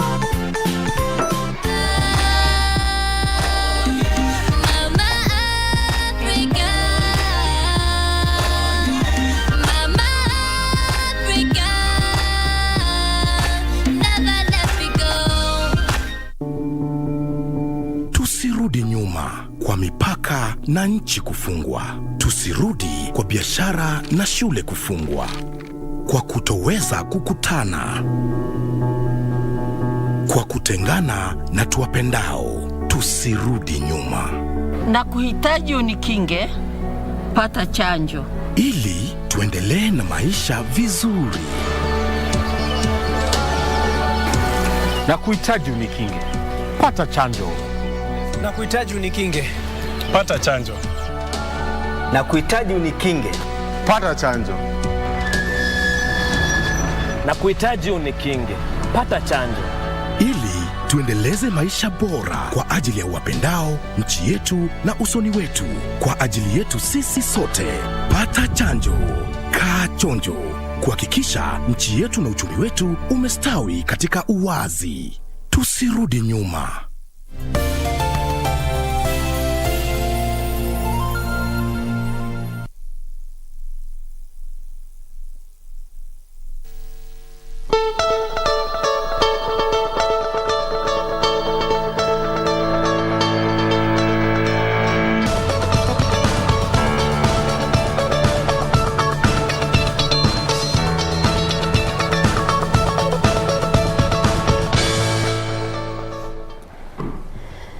And welcome back to the program. This is still Good Morning Kenya, and many thanks for staying with us. If you're just joining us, you're right in time for our first conversation on our Entertainment Thursday segment. Na kama wewe ni mtazamaji wa Maisha Magic East, kila Jumatatu hadi Ijumaa kuanzia saa 1:30 hadi saa 2, basi mgeni wetu wa leo si sura geni kwako.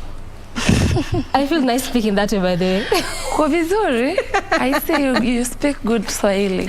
You know, there's something about meeting people from the coast. When you have conversations with them, it's just like a thing to like change your accent a bit.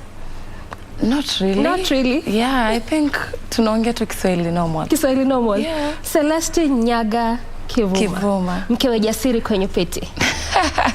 Yeah. Lakini Nuru. Celestine Nyaga hapana, Nuru. Yeah. Celestine Nuru.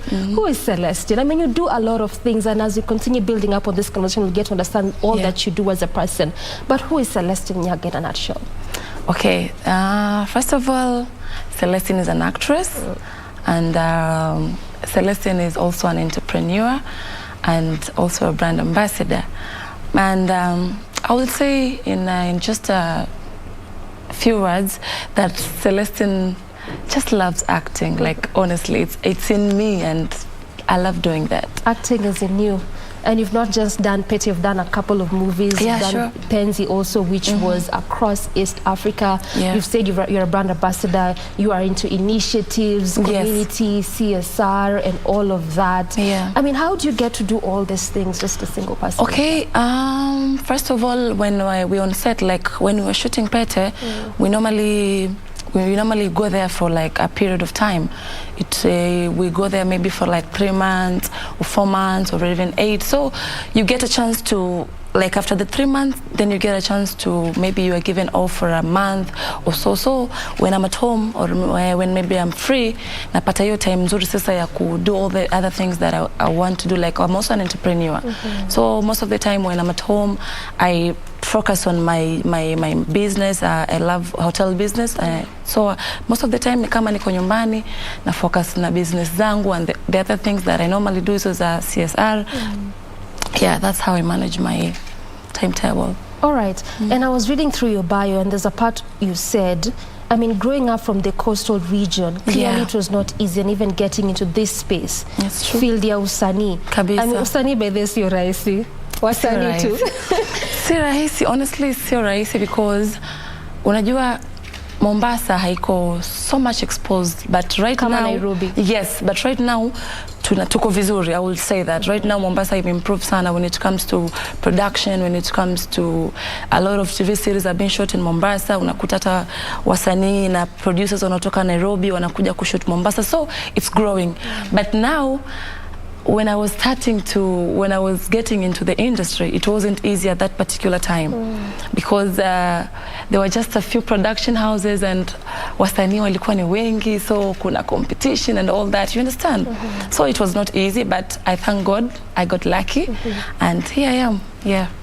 What exactly wasn't easy? The fact that ni Mombasa na usanii ni kind of tricky in Mombasa, or the fact that you are also a female getting into this kind of industry? I will say it was not easy, because production houses were not so much, had not grown at that particular time, because I will say when I was starting, there were only 2 production houses that had kicked in. You understand? So which year was this? Sorry? Which year was that? 2018. That was 2018. And only 2 production houses were there? Yes. Those okay, production houses zilikuwa zile ndogo ndogo, but the ones that kidogo zinajulikana, yes. And once you are employed in such a production house, you feel uko vizuri in terms of your income, you understand? So haikuwa rahisi. And I wouldn't say Mombasa hakuna talent, or talent iko Mombasa sana, but that particular time ilikuwa, I mean, projects ni kidogo, wasanii ni wengi, so there is a competition. Kitambo uchaguliwe, you get into a role, you've struggled, you understand? Yeah, that's the challenge that I'm talking about.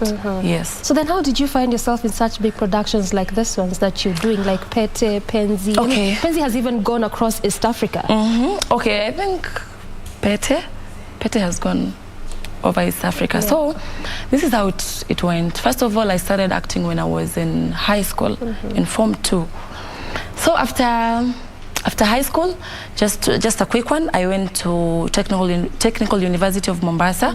That was in 2017, I think 2017, 2016 there. So I joined drama also when I was in Technical University of Mombasa, and then lucky enough, the director of our drama team was the writer in Pete. You understand? So once by the time they were preparing a pilot, or they were they're doing the pre-production for Pete. So he just told me there's this what is it called?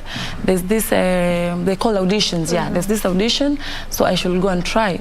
I went and tried, and lucky enough, yeah, I got selected. As in, when wale 2 auditions iko hapo, let's do this thing, and that's it. Hapana, you know, as an actor, you need to go for these auditions. Yeah, huwezi kaa nyumbani, ungojewe sijui utafutiwe role, uitwe tu. Haiwezekani. Hata sasa hivi mimi audition yote ikitokea, I will go. Yes. Huwezi choka kama msanii. You have to go for all these auditions. Yeah. And there was an excerpt that was actually even playing there. Our director just put it. That was actually an excerpt from Pete. Okay. What is your most exciting moment when you are on set? I mean, why I ask this is because when it comes to acting, and actually just like to say usanii, we are still in that space. Yani niseme tu kama Africa, not even Africa, just as Kenya, we still don't take it with the respect that it deserves. To some extent, hii ni kama, yani nimeshindwa kwa hii career ama sijapata kazi hapa, so acha nijaribu, ikijipa ni sawa, ikikosa inshallah. I think watu wanachukulia acting I want to know again, what is your motivating factor? What makes you just say that for me, I want to do this. Na sita feel ni kama at some point I'd want to just give up on it. Because the way you mentioned, ukianza haikuwa that easy. There were challenges here and there. And challenges don't end. It's just part of life. It's true. But you still keep at it. And even at that, you still have other initiatives that you're doing as a result of this. So I think my motivation is the fact that I want to be a better woman than the one that I was before. You understand? I wake up every morning and I feel like I haven't done enough. I haven't done enough for what Celestine has pictured herself in the next 2 or 3 years. So I think that's what motivates me.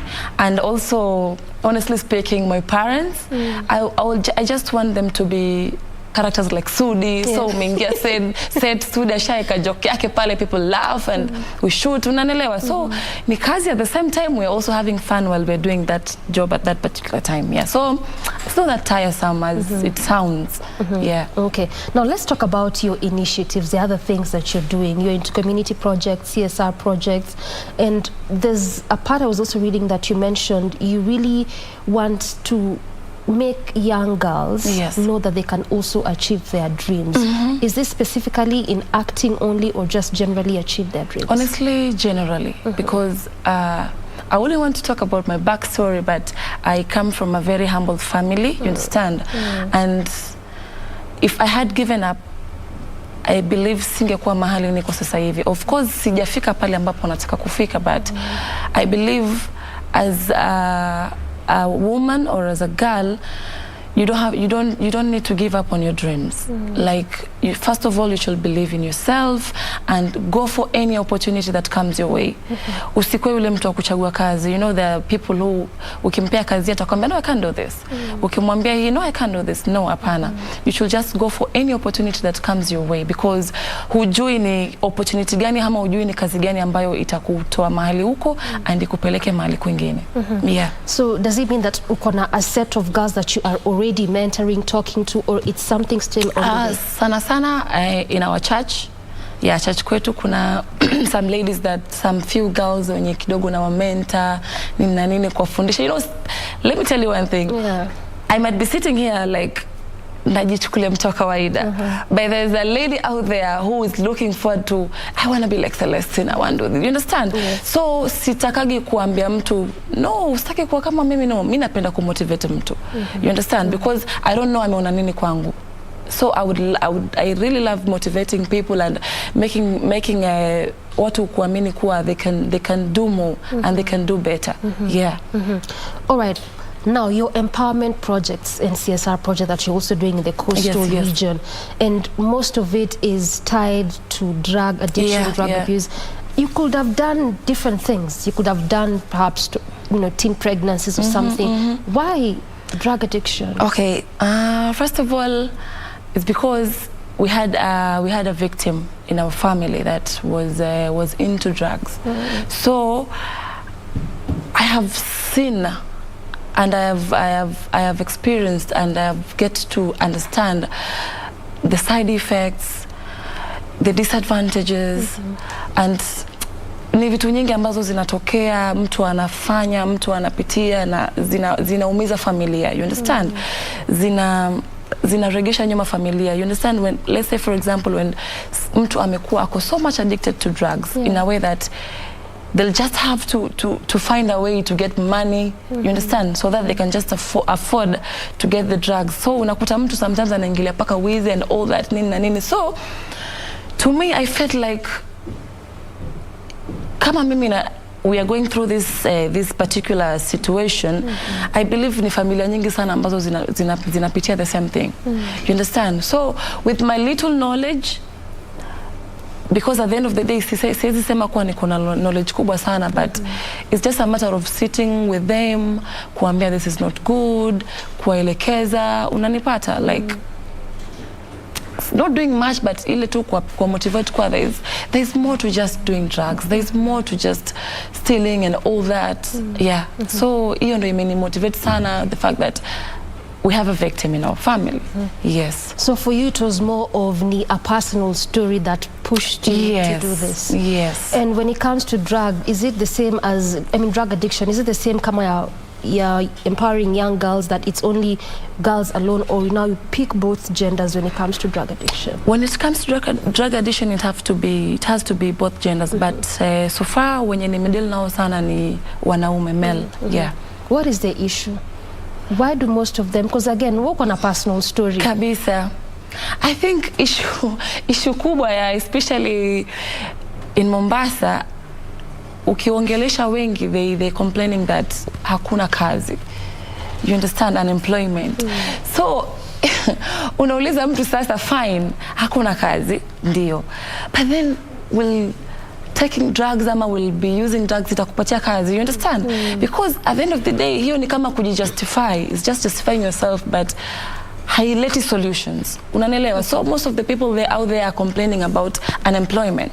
Kwa they have nothing to do, wakiamka asubuhi ni wakae nyumbani, they need money, you understand? But hawa watu still wanasahau kuwa kazi ni wewe mwenyewe. Sometimes you just have kujituma, usingoje paka uandikwe kazi. You understand? Like uamke tu asubuhi, pika anything. Kuna hata watu wanauza maandazi, watu wanafanya nini. Hizo pia ni kazi, you understand? Because huwezi kaa na ungoje kupewa. Unanelewa?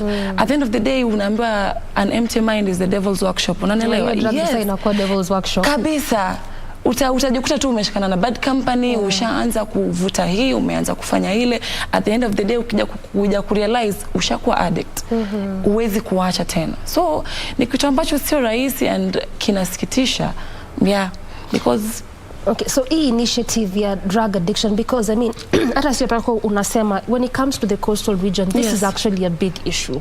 And when it comes to drug addiction, ulianza hii initiative when, na so far ni wangapi at least able to change their perception? I started ilikuwa 2016, 2019, that's when I started. But kidogo nikaa napata support, saa ingine support inapotea, unaelewa?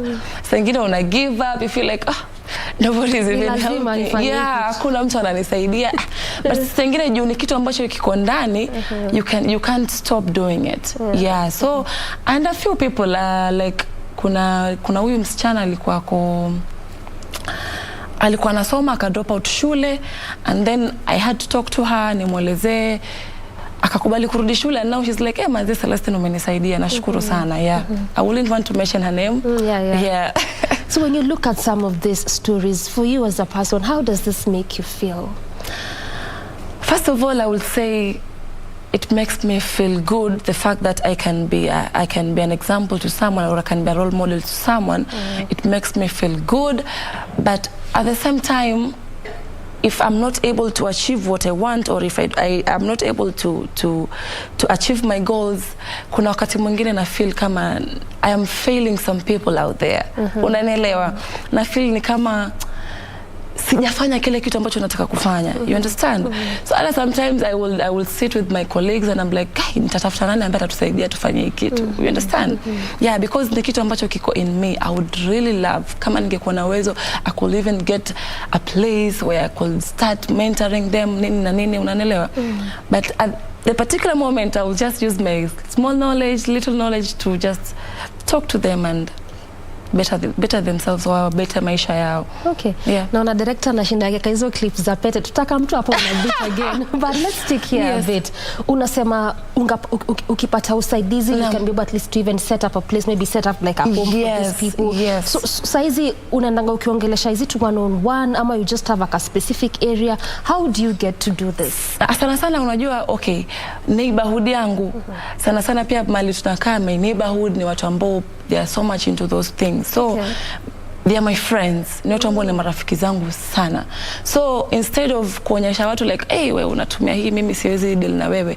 I embrace them. You understand? So wewe huwa push far away? No, I don't. Okay. I don't. Actually, ni marafiki zangu sana. Unanielewa? So hata singine ukiona, Celeste, no, nini, you understand? Yeah, I just embrace them. Sasa wakati unamuembrace mtu, ndio inakuwa rahisi wewe kumuongelesha.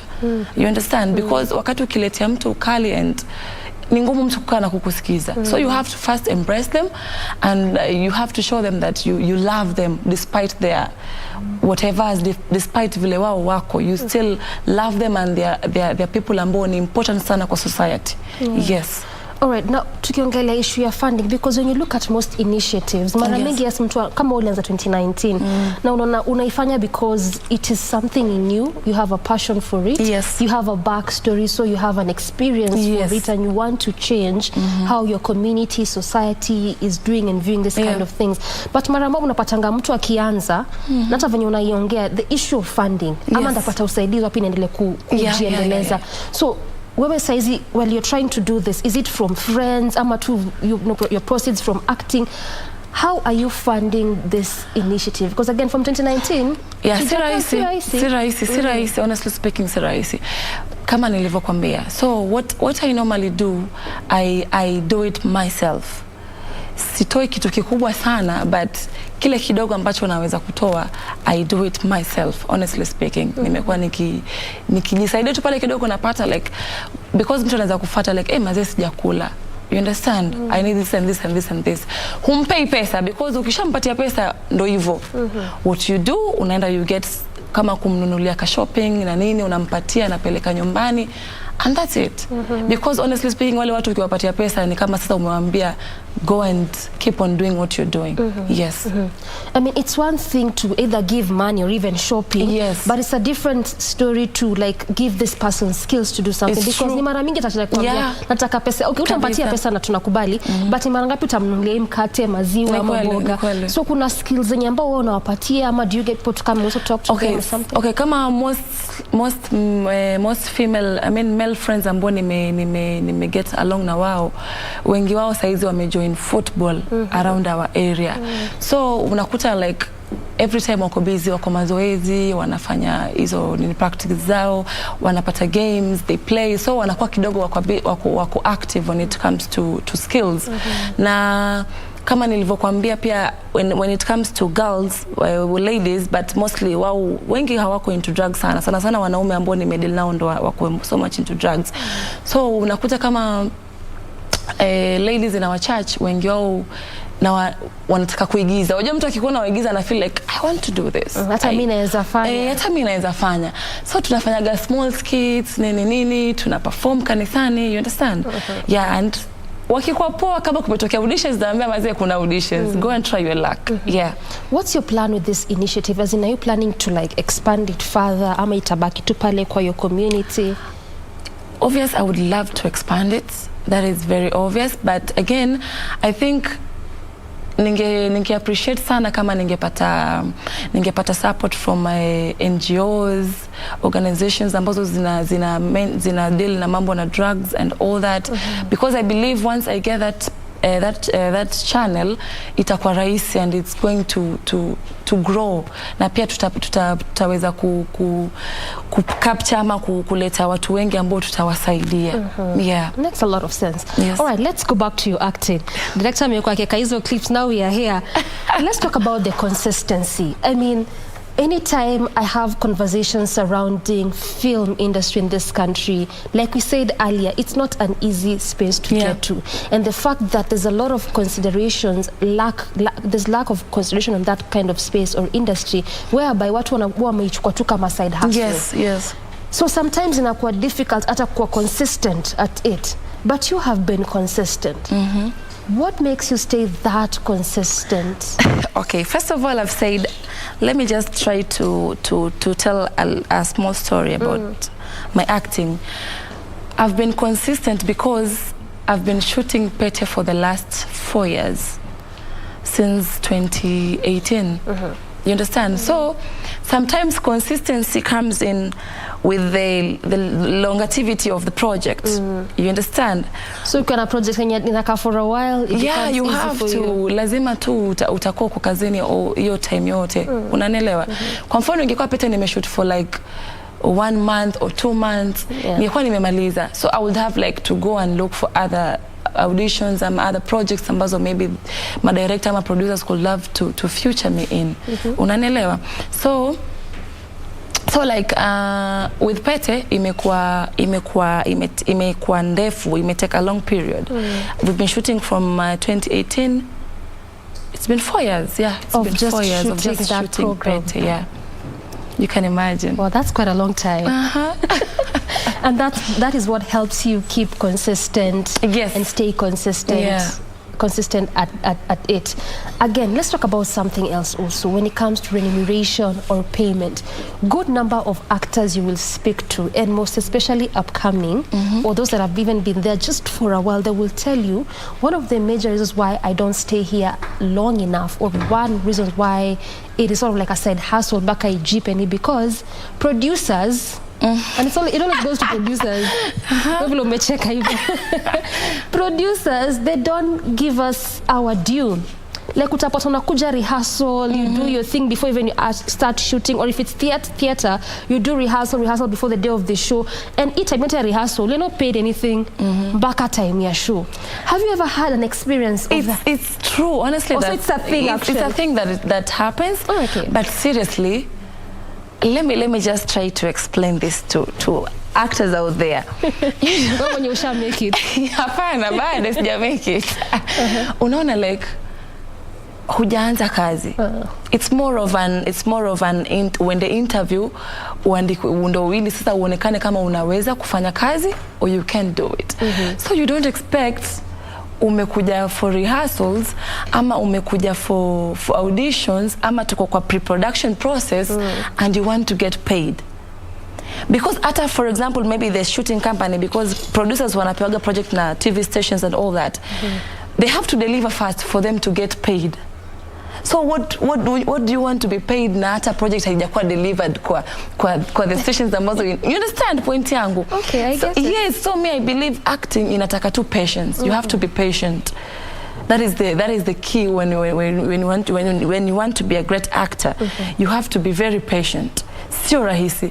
Trust you me, you can go for more than 20 auditions na usichaguliwe. Yeah, it happens. Ni talent hauna ama ni talent is because it's because bado producer ama director. Auditions 20 niko na talent.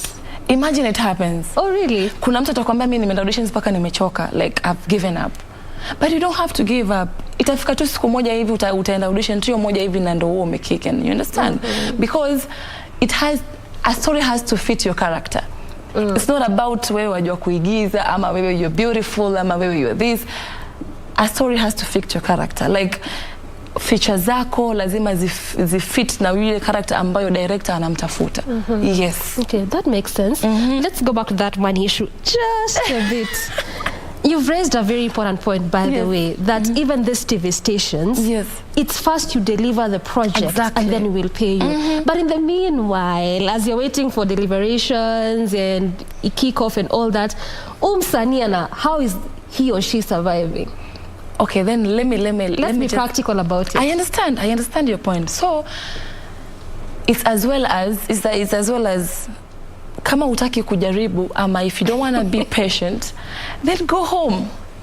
Unanielewa? Me, I will say that go home, because me I believe hata not even kwa acting peke yake, hata in the county government watu ulalamika hawalipi mishahara for 3 months, for 2 months. Unanielewa?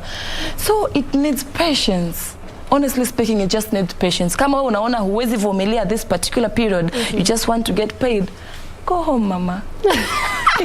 I'm not trying to be mean, honestly. I'm just trying to be realistic. If you can't be patient. If you can't be patient, because hakuna kazi. Wasanii ni wengi wanatafuta kazi. You understand? Umekuwa lucky, we've been chosen and umepata role. And still you want that role now, unataka wewe uchukule na your own terms. You understand? It can't work that way.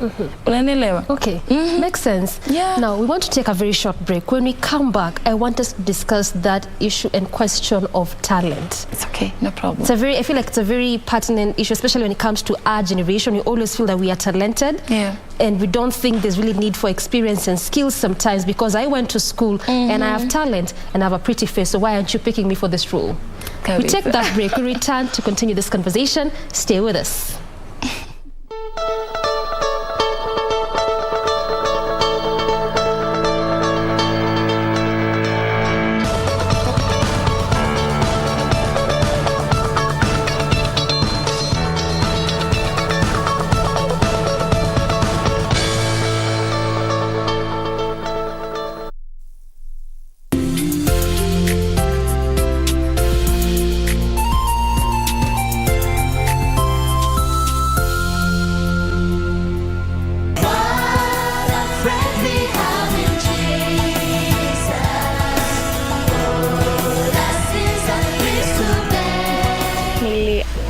nilikuwa naona watu wakiskate, so it was actually I had that passion ya kuskate because they inspired me. Nikaona nataka kujua tricks kama.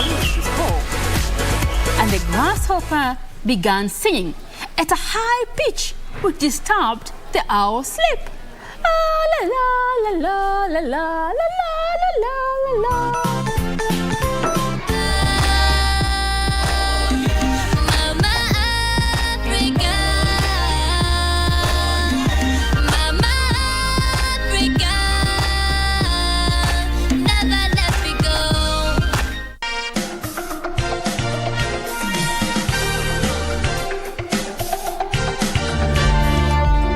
Karaoke is an actress and a serial entrepreneur who rose to fame from her role in popular drama series Tabasamu.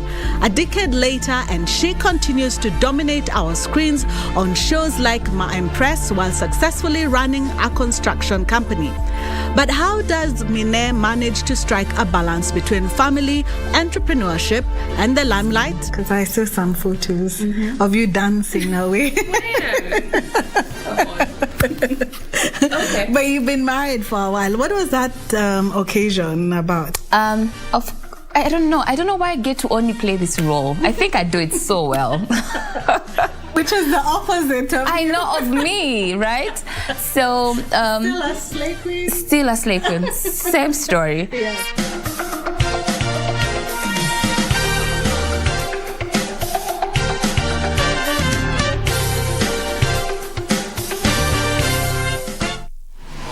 Log on to the KBC website at www.kbc.co.ke to get the latest breaking news, entertainment, sports, politics, lifestyle or business trends from Kenya and around the world. Never miss new episodes from your favorite TV shows, reruns and movies. Just stream online or watch live on your YouTube channel at KBC Channel 1 TV shows. For the day's biggest stories, trustworthy news and family entertainment, log on to KBC Channel 1. Watch what you want anytime, anywhere.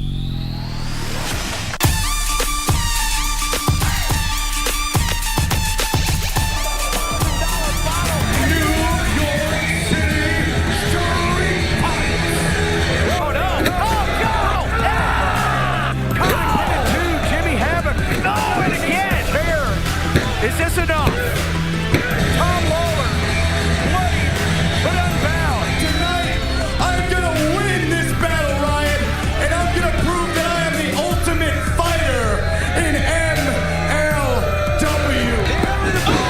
With authority. Look at this, Tanaka tying up Michael Patrick. He quits.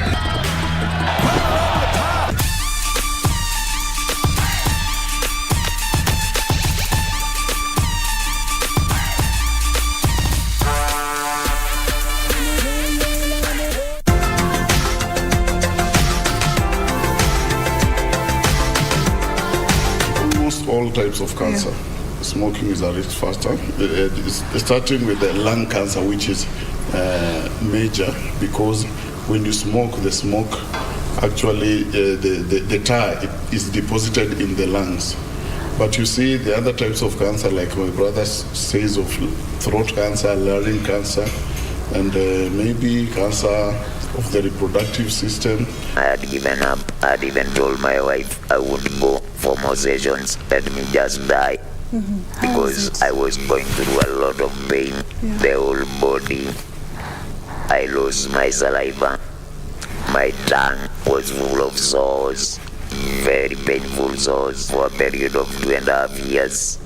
I was lubricating my mouth with water.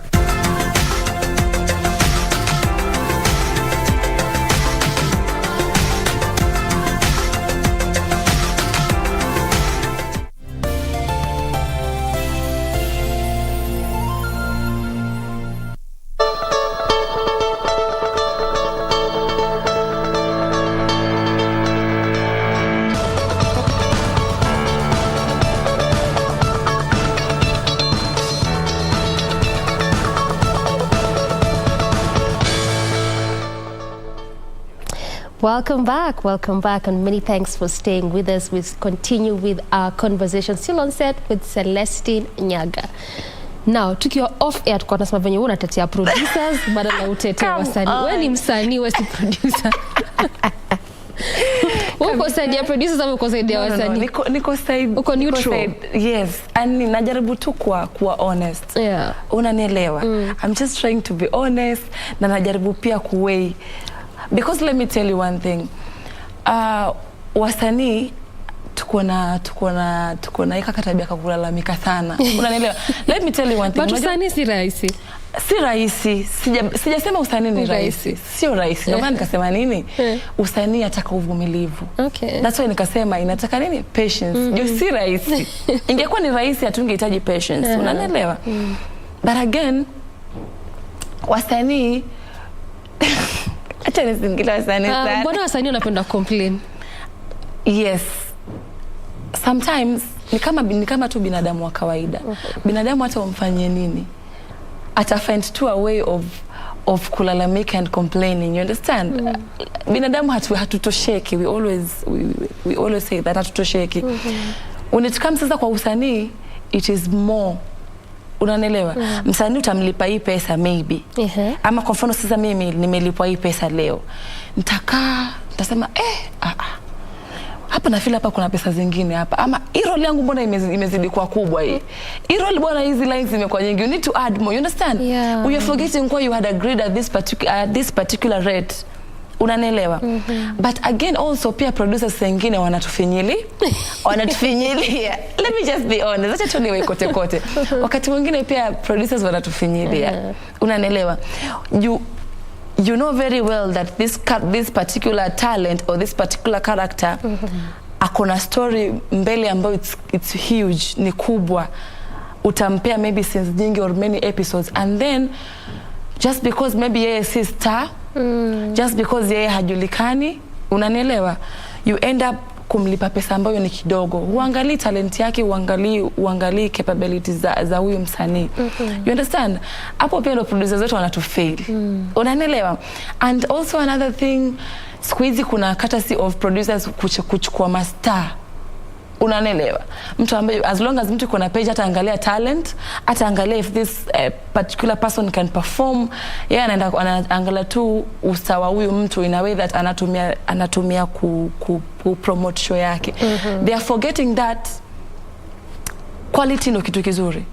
You understand? You might be having a very huge number of followers, but whatever you are portraying out there is nothing. Unanielewa? Yeah. For example, uko na show kubwa imejaa master kama wote na wote ni zero talent. What is the point of all that? Unanielewa? So I think producers should focus on talent za wasanii more of ustawao. I would say that. Yeah. You've raised a lot of issues, and I want us to touch on them one by one. Yes. Nataka tuanzie before to get kwa hiyo part ya producers or even production companies picking our master. Let's go back to that contract bit, because unja mara moja unapatanga you watch a movie or a film or even a series, actually a series, unapata episode 1 kulikuwa na this person and they were even acting a bigger role. Ukienda kwa episode 5, 6, 7 maybe that character was killed, ama alienda ushago na hivyo ndo alienda by the way hata rudi tena, and then when you fuatilia kabisa you actually realize that the reason why this person left, they maybe were a main character or even a supporting character, so their roles were quite big. Na hakujua hapo mbeleni kwamba atakuwa na play so many roles. Na whatever they sign, just the way you've mentioned, haitoshelezi. Then producer anasema sasa unaona ushaku wa star, unasema unataka kwanza kujibishana na mimi, basi enda. So what to see agree to, I mean, and actually but it's an issue when it comes to acting, by the way. It is. And that's why nikakwambia problem ambayo producers wanakuja nayo is like they know very well that this particular character akona workload mbele. Yenye bado. Yes. Okay, shida ni nani? Wewe hujasoma basi script ujue vizuri. Atupewagi scripts zote. We normally tunapewaga like 5 episodes. So hata kwa mfano sasa hivi maybe uniulize Pete next itakuwaje. I don't know. You don't know, and you're part of the main cast. I don't know. Yes, I don't know, because sisi tunapewaga episodes like kidogo kidogo, hatupewi zote. Unajua sometimes because usi trust mtu, unaweza kupatia the whole story, maybe utoke hapa unaambia utaki kazi yangu tena. You go ahead and share my idea kwa mtu mwingine. You understand? So normally actors what tunapewa episodes kidogo kidogo. So huwezi jua workload yako ni gani, ni producer ambaye anajua ama production manager. Because wao by then washajua story iko vipi, washajua how they're going to build a character. Unanielewa? And also sometimes you are given a small role when you're starting, and then the producer feels like uko na uwezo wa kuperform, or you can perform better, so they start building your role. You understand? So me, I would urge producers out there, wakati washakuona uwezo wako kwa ni mkubwa and they are building your story now as a character, they should also consider restructuring your contract. Unanielewa? Because maybe walikuwa wamekupatia role ya extra, but wamefeel kuwa this is a performer, this can do better, acha tumjenge, acha tumpatie story. As much as unanijenga pia nijenge kwa mfuko. Unanielewa? Because nakupatia exposure. Unajua ulikuwa tu extra. I know. Hiyo ndo shida yao sasa. They feel like they're doing you a favor. Wanasahau pia ni kazi, and you are there because you want to get earned. Unanielewa? So I feel like it is a two-way thing, 50-50. Actors wa play role yao, na pia producers watuangalie sisi kama actors. Yes. Is this part of why tunasemanga usanii ni ngumu, not for the faint-hearted? And is this part of why reasons why unapata art industry or acting industry kidogo, it's like ni kama inakufa kind of too when you look at some of these reasons, or the examples that you're giving? Okay. Kusema acting industry inakufa, no. In fact, of all sasa hivi imegrow sana, especially when I talk about Mombasa. Sasa hivi Mombasa, kama nilivyokuambia earlier, kuna projects nyingi sana that are being shot in Mombasa. So acting industry is growing. But ndo maana nikasema it is a 50-50 thing. I feel right now producers washaelewa what actors need or what actors understand, na pia actors washajua rights zao. You understand? Unajua once you realize your worth, and once you know your worth, hakuna mtu anataka kuambia kitu chengine chochote. You understand? So I feel actors washajua rights zao na washajua their worth, and also producers are also playing their part. Unanielewa? Ndio maana nikakwambia it is a 50-50 thing. Yeah. But ukiona uko mahali na unafinyiliwa, what would you say somewhere where you're not comfortable? There's no job. There are no jobs. Then be patient. Vumilivu. You'll tell someone to leave, and that there are no jobs. Where do you want me to go? It's true. It's very true. Kwa tumvumilivu. Ukifeel unafinyiliwa na una place ingine, ukifeel umevumilia, just pray and be patient. Mungu nisaidie. So help me God. All right, let's talk about something else. The fact that you see, especially in most big films, ni zile uso umezoea, characters umezoea, actors umezoea, actresses umezoea. I mean, does it mean that when producers or when production companies put up auditions, they always have someone in mind, but they just do this for the formality bit of it? Because unapata mara nyingi, unapata kwa industry watu wanasema, let's just go, but we just know who's gonna play this role. I mean, it's a big movie. Tunajua who'll play this role. I think that is also a challenge, because that is very true. Honestly speaking, and it's still happening. It is happening. Yeah, it is happening. Hata ukiangalia TV series nyingi ama movies nyingi, ni just the same faces. Sielewi why would you call actors for an audition and you have somebody in mind? I feel mimi wanafanya hiyo for formality, ile waonekane tu certain production house imefanya audition, you understand? But in mind wako na watu wao tayari kwa akili. I feel they should just create chances for these upcoming actors who are growing, because trust you me, kuna talent iko, but ni ile tu most of the actors are complaining hawajapata that exposure. You understand? So I feel ama ningeomba producers out there wapeane tu chance kwa upcoming actors. There is potential, kuna potential. Yeah. But sometimes the production companies say, going by the kind of film or series I want to put out there, nikieka hawa upcoming, haitaniletea the returns that I want to get. Then at least, and again, there's that flip of what you're saying.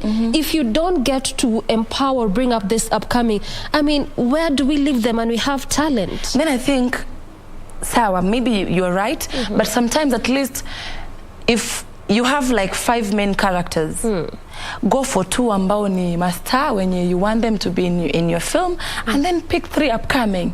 Unanielewa? In a way that those that are up there are going to push our mwenye wako huku wafike mahali wako. Unanielewa? So I think isikuwe tu sasa ni show moja. Mimi kuna show mimi naziona zimejaa mastar. Lakini hatutasema hizo show. Hatuwezi sema zimejaa mastar watupu. You understand? And you feel like sasa hao mastar wakishoot. Na ni show haishangi by the way. Azishi. Watafute kama sisi upcoming kina Celestine jamani. Alafu hiyo script ni kama inakwanga reinvented something, you know? I know. So wapane tu chance. Mimi Celestine ni upcoming jamani. You guys consider me please. Wewe actual 4 years when you upcoming. Mimi ni upcoming bado. All right, again, there's another issue, adaptation of scripts. Like we said, we won't mention shows, but we know there are some whereby it's not our story. We know that production companies are striving to write our Kenyan story. I mean, when I'm getting a script, it's because nataka ikuwe relatable na audience. So it's a Kenyan story. But we know of some films whereby this script is South African scripts. Yes. But we just want to bring it because it was big there. Let's bring it to Kenya and sort of like try to, if it's a word, Kenyanize it, even though it's not Kenyan. What do you have to say about that? Does it mean that we actually sort of like losing our originality? I understand kuna wale wenye bado wanaandika our stories, but kuna wale wenye no. Okay, I think sometimes maybe it's like if this story did well out there. So I think producers wanataka tu kuona like, okay, if this TV series can do better out there, let's try to shoot it in our country and see kama ita kick in. Unanielewa? So it's not bad, si kitu mbaya. Si kitu mbaya. Sio kitu kibaya, sio kitu kibaya, but as long as we are not losing our track. Unanielewa? Kama ingekuwa like we are shooting hizo series za watu wa nje hizo tu na hatufanyi zetu, then that could be bad. Lakini the fact that we also focus on our stories, we also focus on telling our own stories, it's not bad. Yeah. So unasema si vibaya ku adapt, only that we don't do it at the expense of our originality. Yeah. Okay. Yeah.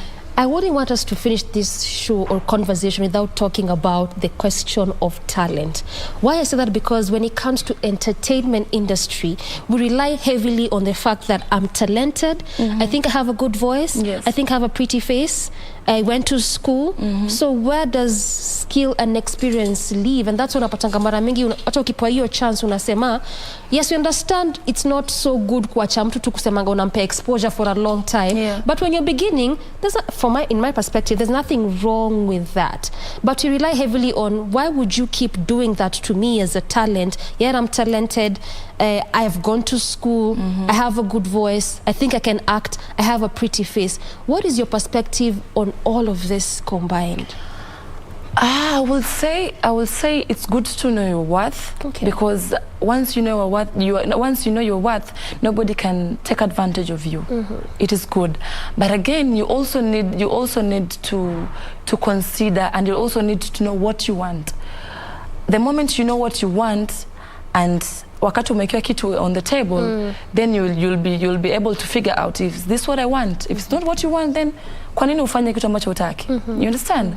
So isikwe too much pressure on the talent. Like once you feel you're somewhere where you're not comfortable, once you feel you're somewhere where you're not growing as a talent, then you just express your feelings and you just put your wants on the table. Yeah, I think that's a good place to end it, and a very important point. Once you feel you're not growing, express it. Yeah, just express it. Why would you sit somewhere and you feel you're being suffocated? Don't be unfair at the expense of I'm still exposing and it's 5 years down. Kabisa. Na kupe exposure, you're still young. I don't know why they keep using you're still young. You know, you're young, you still have a long way to go. And it's 4 years down the line. It's true. That's someone just says I'm exposing you. I don't know why they keep doing that all the time. Anyway. Umeenda kuigiza, umeenda auditions. All right. So finally, Celestine, as we finish this conversation, what would you want to tell upcoming talent? And I want us to be very general in the arts, because I feel like when you talk about arts, it's I mean, when you talk about acting, it's inclusive. When it comes to arts, acting, film, media, unapatanga easy industry, the challenges are just almost similar. What would you want to say to upcoming people coming up in the arts space? First of all, I would love to say they should put good first. That is the most important thing. Na pia discipline. Once you're disciplined, I'm very sure you can work under any environment. Unanielewa, because discipline yako ndo itakuweka mahali. So you have to be very disciplined and patience, of course. You have to be very patient. It's not easy, and they should not give up. Do not give up. If you hear of any auditions and you're out there, please, I am begging you in God's name, just go for those auditions. You never know. Maybe that will be your turning point. Na watu wache kiburi. Be humble. All right, thank you so much, Celestine, for your time. This has been a very interesting kind of conversation. Thank you so much. All right, this is where we bring this first segment of Entertainment Thursday to a close. I have been speaking to Celestine Nyaga, who is an actress, was a brand ambassador, involved in a lot of community service and CSR projects in her home area. So clearly doing a lot, just talking to us about her as a person, what she's involved in, and basically what you need to do, especially if you are in the art space or the arts industry. We take a very quick breather. Steph is coming in up next with the next conversation.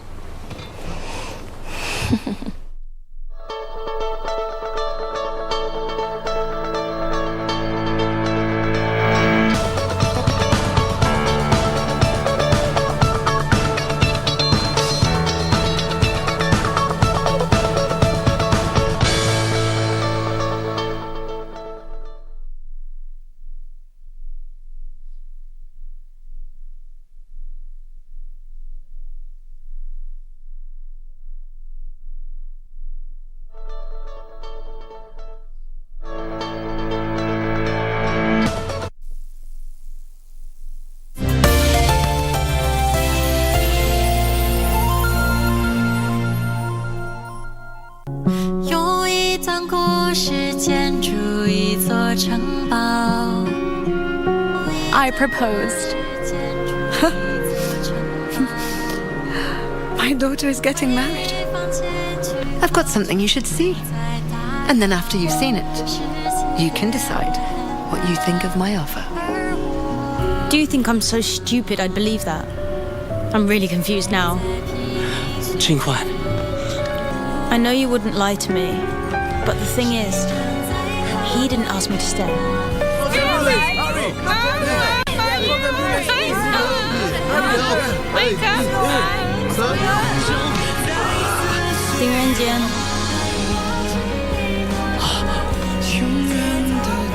I didn't think that you could be so cruel.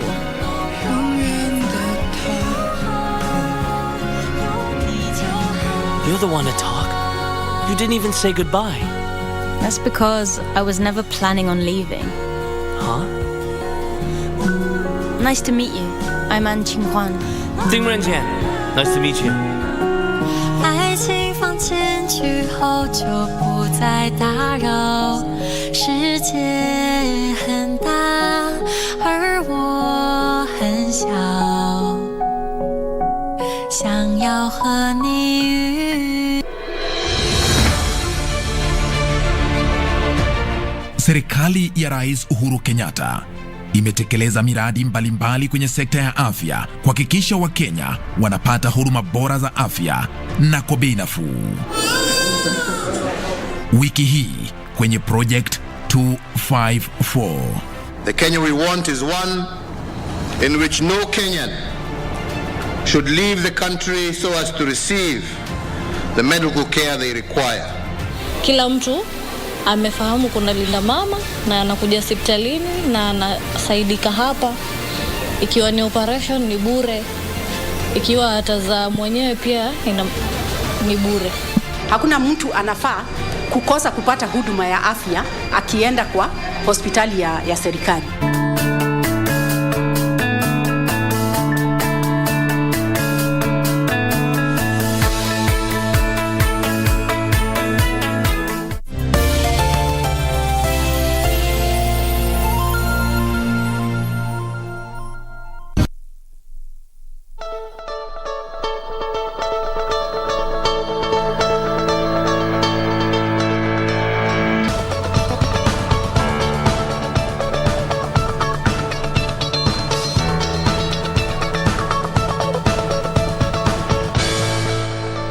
back. From that amazing music, we move on to our second conversation on Good Morning Kenya, which we want you to be a part of. We are talking about preserving the African culture. And you can tell us some of the African culture that you love and you'd want us to, keep on to preserve, So talk to us. The hashtag is Good Morning Kenya at KBC Channel 1. And to help us with this conversation, I am joined by Mr. Technical University of Kenya. Yes, this is Leon Ouma Ochieng. Yes. Have I said it right? Yeah. Okay, so Karibu Sana, we are glad to have you. Thank you so much, Steph. All right, so we'll talk about preserving the African culture, which is one of the things that you're very passionate about. Yes. But before we get into that, tell us, how does it feel to hold the title, Mr. Technical University of Kenya? Wow. It feels amazing at first because, you feel like you are a king somehow, and when you're walking along the corridors of the university, people are like, "Hey, Ndole, Mr. Tuk." So that is me. Okay. And what inspired you to go for the title? You see, ever since I was young, I've never thought that I'll ever be a model. Okay. Because in those days, we thought that being successful was just about you being a doctor, being a lawyer, or some other, they say the white collar jobs. Yeah, the white collar jobs. Yeah. So when I joined university, I said that I wanted a new face. Yeah? I wanted to bring something new, to discover something new about myself. And so as such, I confronted myself to go out there and participate in several things. And now, when I was in the university, I saw quite a lot of people dressed in different ways. And then mimi nilikuwa that come say, yo, nimetoka Ocha. Then like, nava hivi. So kulikuwa na yo pressure. Now I decided that nitakuwa unique. I'll do my own things in my own style. Now nikaenda Gikomba. Then I bought, I like vintage so much. So nikanunua vintage, then the one nikakuja, and then people like, yo, msee, napenda luku yako. Like, Kosafi. Mimi sema hizi vitu tumenunua hapa juzi. So nikitembea pia kwa barabara, wasee nini madonda wako like, hey bro, umeweza. Now I felt like there's need for me now to venture, because if now people start appreciating you the way you are, you feel that urge. Let me go for it. So from there, pia nilikuwa naona the previous misters wakiwa wana dress fiti sana, and then I'm like, yo, nataka kuwa kwa hii space. So it was about the dressing for you? Yeah, actually I'd say that people are the ones who discovered it in me, because venye nilikuwa tu nikidress like, unaona size venye uko tu hivi, then msee anakuja tu anaku appreciate. I don't feel there must be something. There must be something. Okay. So, and you said you love vintage a lot, and vintage is, part of our African culture. We can say it's actually universal, but we have our own vintage. Yeah. We can say that. So, what are some of the courses that you have defended since your tenure as Mr. Tuk? Okay, as Mr. Tuk, what I'd say about what I've defended so much is I've ventured actually on environment perspective. Because now when you're a model and then you're exposed to that part of the world, you'll meet with people, so many people with different ideologies. So let's say tuko pale backstage, we are preparing kwenda kwa runway. So, and then there's 20 of us, and each of us are on a different ideologies. And my ideology is environmental conservation. Because I believe that we who live today serve a purpose to protect the environment in order to protect our future generation. Okay, and we'll get back to that. Maybe you'll tell us a bit of what you have done, but let us get back to our topic of today, which is preserving the African culture. So why are you passionate about this particular topic? Talent. I'm passionate about being a model because I feel it is one way that I express myself better. Okay. Generally, I'm I'm usually a very quiet person. I don't talk a lot, and I usually prefer some space in my life. Okay. But now that I decided to be a model, I find that my life, particularly my social life, matters to me as much as it matters to other people. Okay. And so it has really challenged me to be that outgoing person, to talk to people, to associate with people, and also to learn the art of accepting other people's idea. Okay. And back, let me take you back. I was asking about the African culture. Yes. You're passionate about this, right? Yeah. So why?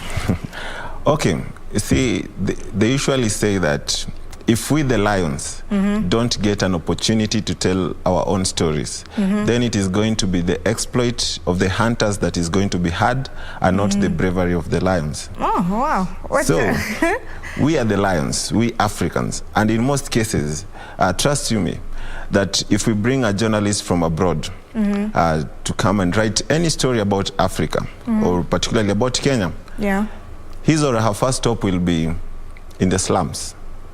Yeah, okay. His or her first stop will be in Turkana. Yeah. So the urge of us writing our own story and telling it in our own language, yeah, I feel that we need to perfect it. Okay. So that is what drove me to actually be more concerned about the African culture, because I believe if we tell our own stories, there are good things that happen in Kenya.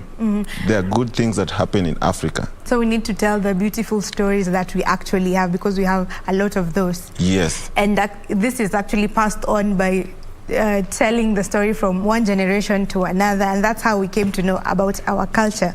So before we get into that, tell us what is the first thing that comes to mind when you hear the African culture? What are we famously known for?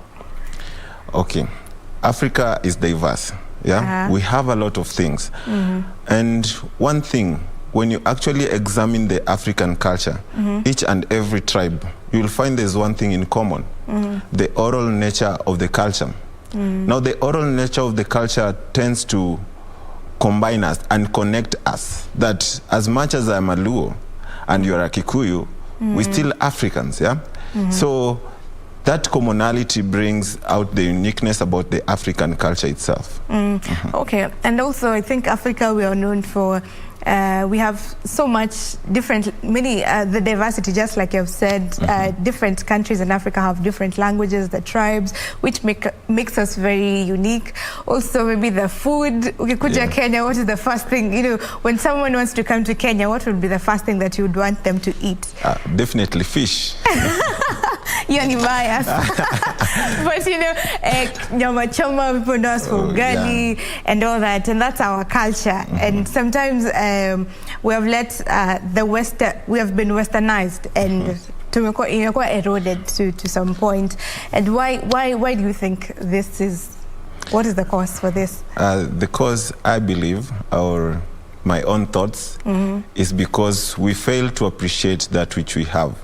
And even in the Bible it is said, do you remember the parable of the servant and this person who had 3 servants? He gave 5 talents, 4 talents, and then 1 talent. So now the servant with the 1 talent, he said, I know you. You want to reap where you never sowed. And then the boss said to him, even the little that you have, it is going to be taken away from you. So if we do not appreciate what we have, if we do not accept the fact that we are Africans, if we do not accept the fact that I am black and I'm handsome, I'm black and I'm beautiful, if we do not accept that my hair is hard, but still it is okay as compared to that one, okay? So if we do not accept this, then that little we have, it is going to be taken away from us. From us. Okay, so we need to have that appreciation of our culture as Africans. Carry our skin the way it is, to Jipende, we don't go bleaching and stuff, because that identifies us as Africans. Yes, it does. And many other things. And so when we talk of appreciating our culture, there are things that symbolize our culture. And some of the things have been taken from us. So how do we get those back? kuna vitu zingine kama hakuna matata, that was, you know, the Western came, watu walikuja and they took it, wakai copyright, and that was ours because it's our language. Hakuna matata is ours. Some of the things, our shuka, our kiondos, people have taken that from us, and that is those are symbols that identify us. For the Pokomos, there was this drum that symbolizes power, a specific one, and it's being kept in the British Museum, you know, and they acknowledge that they took it. But so what do we do as Africans? How do we fight that? Because they're coming and they're looting from us, our culture. Okay. Now, I guess it depends on how the person who takes the artifact tends to use them. You see, one person said in the year 2030, our children and our children's children will travel to United States, to Europe, or to Asia just to study our own culture. Exactly. And so, to some extent, let's talk about the Pokomo drum. What is the essence of the Pokomo drum in Europe? Yeah? Probably, maybe they are using it to support our culture, which I doubt. Highly doubt. I highly doubt, because at the end of the day, you'll find that the benefit that comes from the drum itself, it is not channeled to the people of Pokomo, yeah? But all the glory and honor will still remain to the British Museum. Yeah, exactly. And so we need to protect our own assets. We need to love them. We need to appreciate them. You see, people like Eric Wainaina, umoja ni fahari yetu, undugu ndio nguvu. Nowadays I feel like that is just a song. There's no passionate about it. I mean, when you are singing, you are just singing it because you feel like, no, acha tu niimbe. You don't feel the connection. Yes. But if umoja ni fahari yetu, let us show it. Let us protect our hard-won artifacts, because once they are out of our borders, we'll never find them. The other day, we lost the Sudan, the last male black, is it rhino? Yeah, okay. Yeah, but look at it, the perspective, where we in Kenya were actually the custodian of this great, great species of the rhino. But still, I don't feel the impact that it has created to us as a country. Yeah.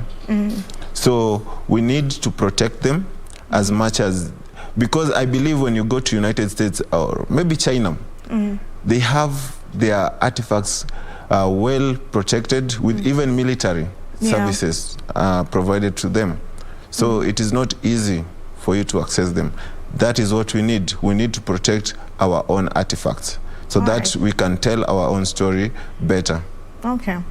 So, and how do we preserve our culture, if you can put it like that? How do we make sure that we preserve our culture, that it does not die? That the children of our children will not get the culture that is there. Will just be all Western. They won't tell a difference between Western and African culture. So how do we preserve it? Okay, there are so many ways we can preserve it. First of all, we need to appreciate the fact that there is diversity in terms of telecommunication and the internet and stuff, because now we can use this as one of the platforms to store our culture. Okay. Another thing is that, you see, I appreciate whatever the universities are doing, the Misters and Miss, and before the Mister and Miss, we have Cultural Week, where we actually practice different cultures of the African community, which is a good thing. And actually, it is an eye-opener to so many people that today, I sit here as a Luo, but tomorrow, when there is a cultural week at the Technical University of Kenya, I'm going to learn more about the Maasai community. Because you have to dress like them, so you need to find out more information about them. And also, I believe that we need to incorporate that as much as there's diversity and people are changing, the times are changing very fast. So we need to incorporate our culture into that other culture that we want. So for instance, for me today, I dressed, this is an official dress, okay? But you can see I have the shanga, which is an identity for us, yeah? Okay. So the little things that we do will go a mile or quite a long time to preserve our culture. Including the music that we do. Yes. We need to sing music that appreciates our culture. Not that any other genre of the music is bad, no, but at least once in a while. We put in our culture, because music is one of the ways where we can preserve our culture, and also in film. Yeah, we teach culture through film and other ways, right? Yes, and also about the film industry. We also need to incorporate so much about the Africanness. Yeah, we need not to accept so much about the Western world. There is so much about Africa that we can tell in this film without using the language of the whites. Yeah, that today for me to sell my video, I need to do this. Yeah, for me to sell my script, I need to do this. Yeah. So there is so much we can do as Africans, and there is so much we can do as actors, as musicians, as producers, just to support our own culture. And still on preservation of culture, we have moved to the information age, and a lot of things are digital. So in 2017, the National Museums of Kenya partnered with 3 data service companies from the US to try and put the archaeology, the archives digitally, to preserve them digitally. And this, this is embracing technology. So I don't know how that worked because we have still not seen it yet. But what do you think about this, about preserving our culture digitally? And the Western do this. So how do you feel about us transiting to that? Actually, this is a complementary measure, not moving from, the museum totally to digital, but as a complement. How do you feel about it? I feel it is a great initiative, personally, because, for instance, let's say that today there's a runway that I need to take, and then one of the categories or one of the dress code is a traditional wear, and through internet I'm sure I can access the Ghanaian outfit. I can access Egyptian outfit, Nigerian. So I believe that when we share or when we preserve our culture in the internet, it also expands the people, the knowledge, and now the market. To whom are we speaking? Today, I'm sure somebody in Australia will know about the culture of the Giriama people because it is there in the internet. You can easily access it. So that is one of the way of marketing and branding our own culture to the outside world. But we also need to be cautious that whatever we are posting there, whatever we are putting on the wall is strictly what was there before. Let it not change. Okay. Yeah. Let it stay in its original form. Original form. Yeah. Let's not tamper with it. Okay. And still on culture, we have so much we can talk about Kenya, the African parenting. We were raised as a community, with a community. Anyone, as long as you're doing bad, you'll get beaten because this was our way of life. But things are changing, and we're adapting to so many different things, and some are good. We're moving the right way because some culture are toxic, if I can put it like that. One of them is like the toxic, can I say toxic masculinity? How men are not expected to cry. This is an African culture. When you mwanaume, you can't cry, you can't talk. So should we carry over such practices, or should we let them go? See, the best thing about human beings is that you are given the freedom of choice. To choose what you want to do, how you want to do it, when you want to do it, and so forth. And so there are some cultures that I believe are more personal than as a communal thing. Nowadays we find men crying, which is weird. No, which is okay. You know, that because that's how you were taught. You shouldn't cry. So when you cry, you find it weird. You find it, this is wrong. No, like how do you expect me to cry, and then you're here? You're my wife, or probably I have a child. So what is the message that I'm sending it to I'm human. That's the message. Because everyone, you're human. As long as you're human, you have emotions, whether you're a man or you're a woman. So it's okay to cry once in a while, because this is what leads to mental health illnesses like depression. Or what do you think?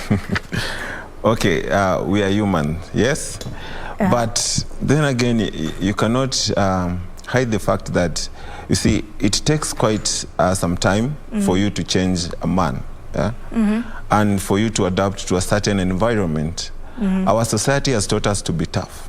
Our society has taught us to be outgoing. Our society has taught us that, you know what, a man should provide for his family, that no matter how hard the times are, you need to remain strong.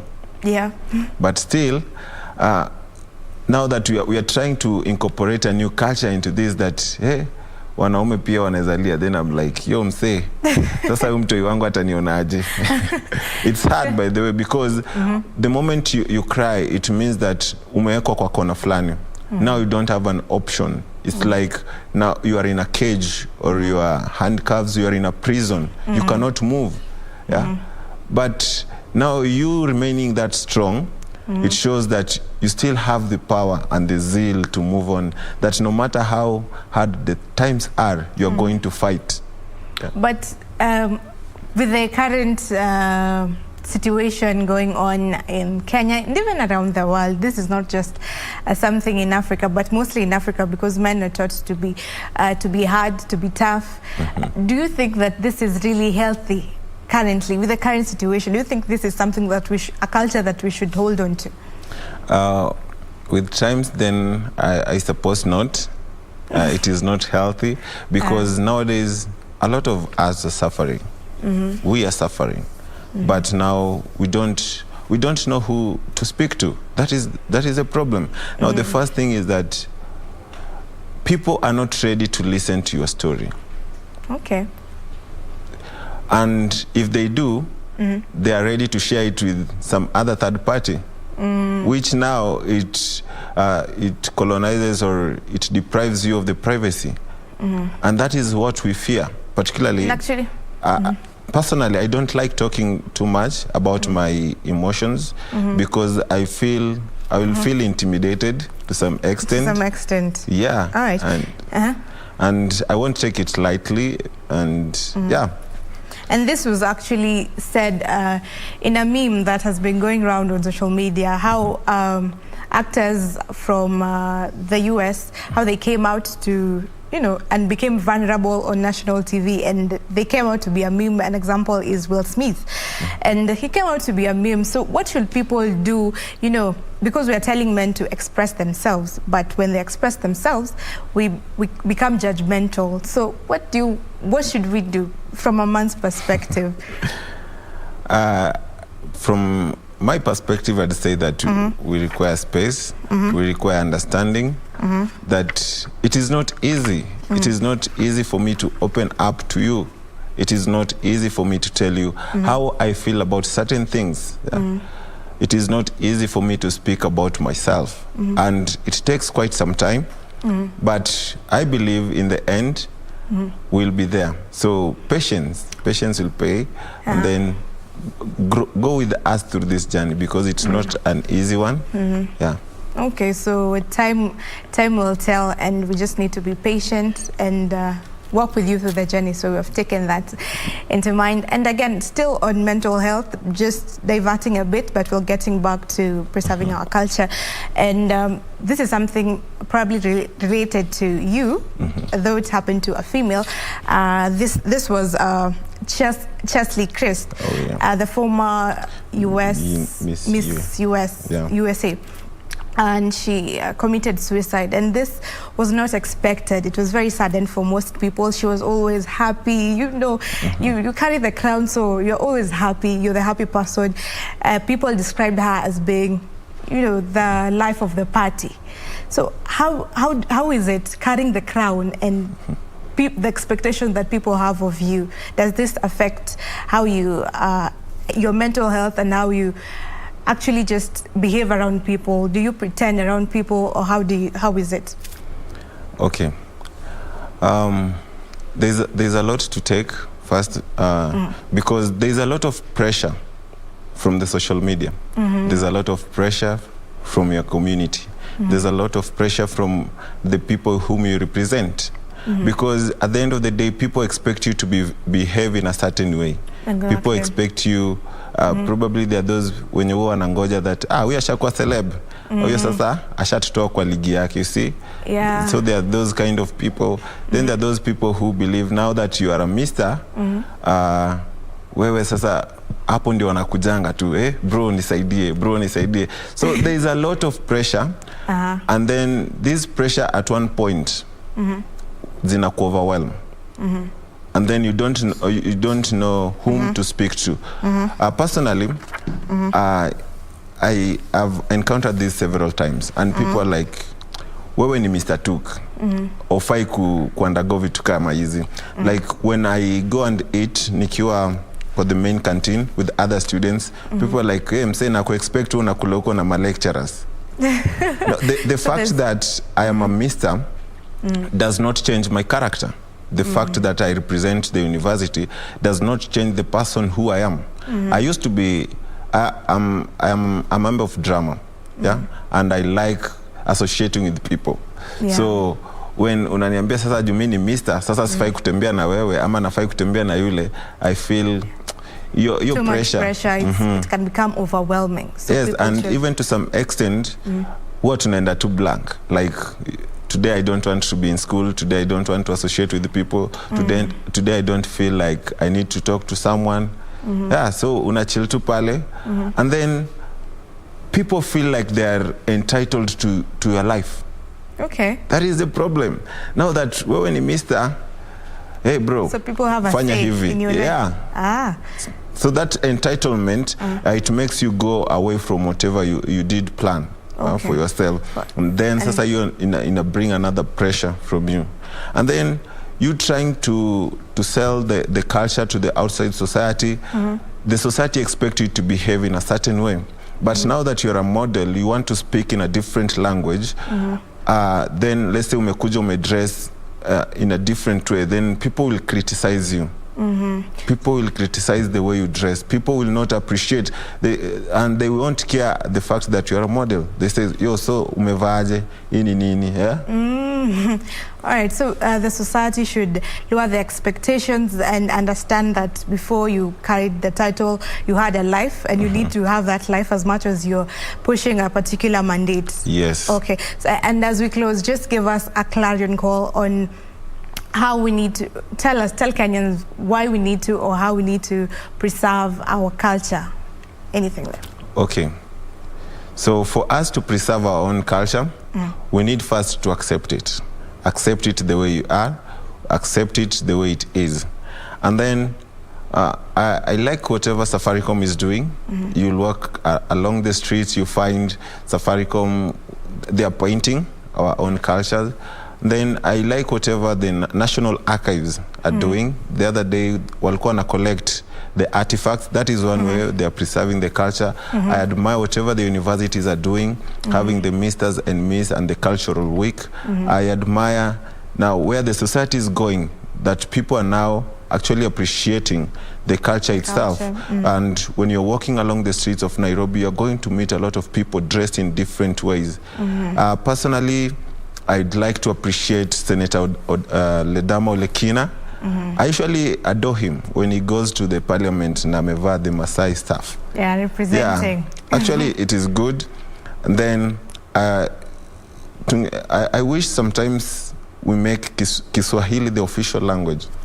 And we feel like we need to address ourselves in Kiswahili so that pia Kiswahili kitukuzwe.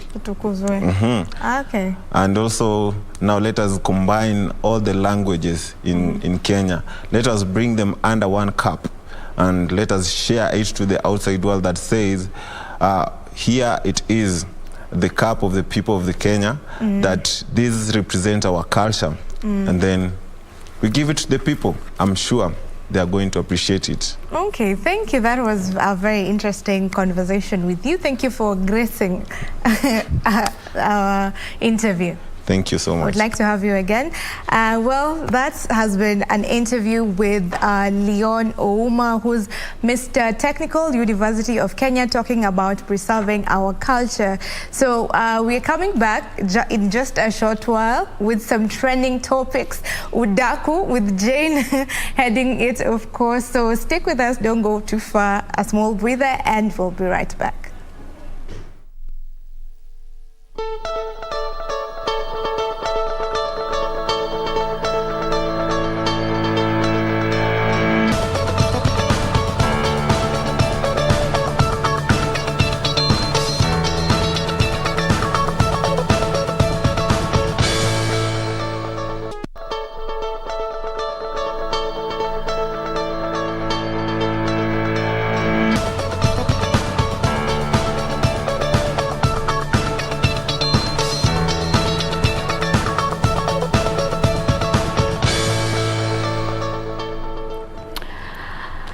All right, and we are back to bring to a close the program, but of course, hatuwezi maliza wiki bila kaudaku kidogo. Welcome to the trending topics segment. We're just going to have a look at some of the conversations zenye zimekuwa zikisumbua watu katika mitandao. Hashtag still is Good Morning Kenya on Twitter.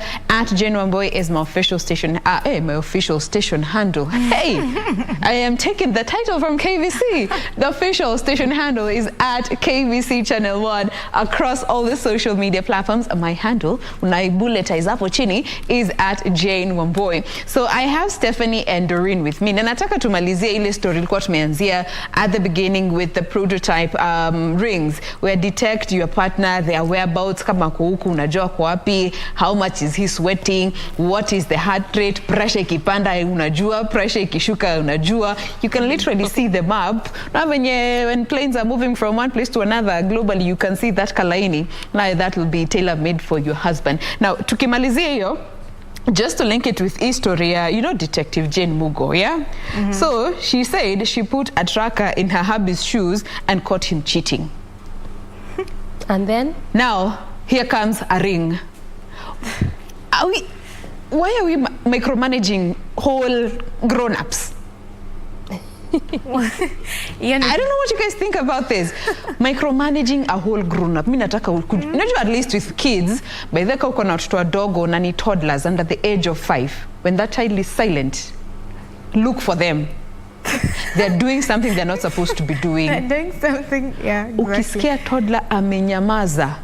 Now, those are the people we need to know their constant whereabouts. But a whole grown-up, na sasa mtu kama hadi detective anaweka tracker kwa kiatu, juu najua of course kiatu nayo hautatoa.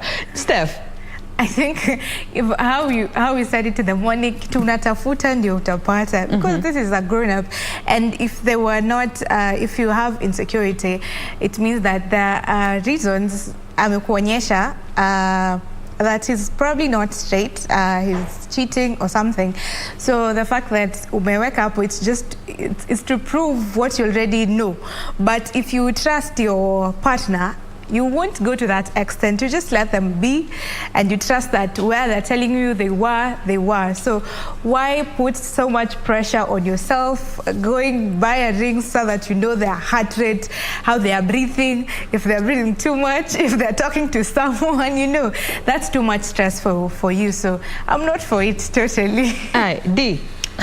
Yeah, constantly wanting to know what your person is doing, down to hata kama anaandika unataka kujua. Let me tell you, if you want to die before your designated time, do that.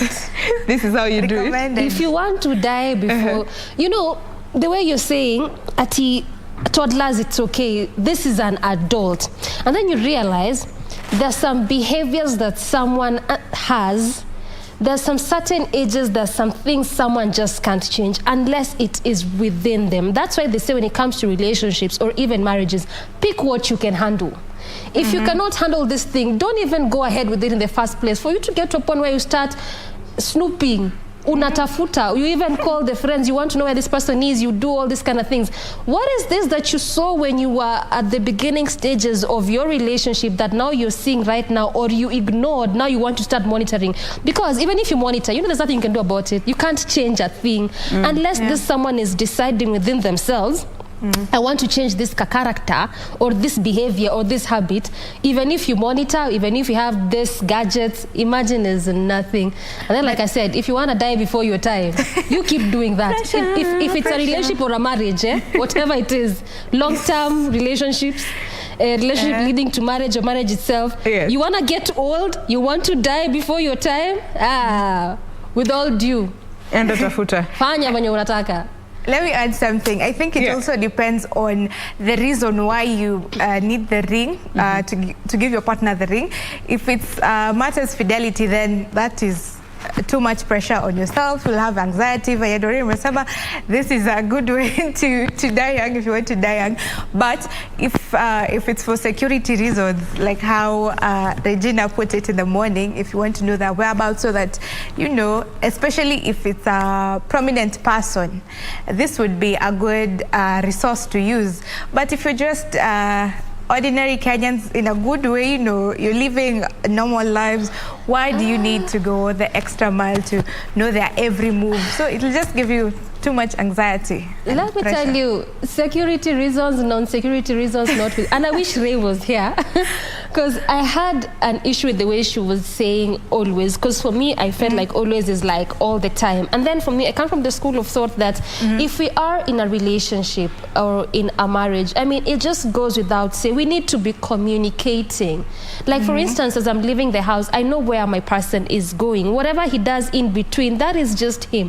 I mean, we are just in constant communication, so we know that even if something happened, I knew my husband had gone to work or I knew my partner had gone to work. But this one's of, I want to really monitor. And Wambo, you said something when you were beginning the show, which I think was very important and very pertinent, that sometimes this kind of things stem off from insecurities based on circumstances. Maybe something happened, maybe your partner cheated, or you are from a relationship whereby there's been a lot of toxicity, or even your background where you've grown up, you didn't really quite see love, you do not know how love is communicated. So you come with all this baggage and you will feel like, if I monitor, then I might do something.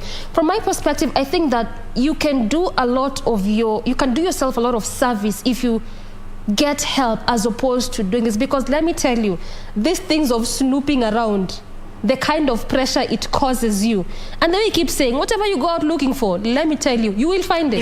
You will find it. You will find it. Leave your partners alone, just choose to. And then sometimes it's just the feeling of, you just choose, choose to be at peace. But you know, there are people who are addicted to that thrill, that toxicity of always having drama. Because I was going through this thread a while back, reasons as to why, and I think it's also one of the topics we've had here, reasons as to why you left your previous relationship. And one guy was talking of how the girlfriend was complaining he doesn't have enough drama.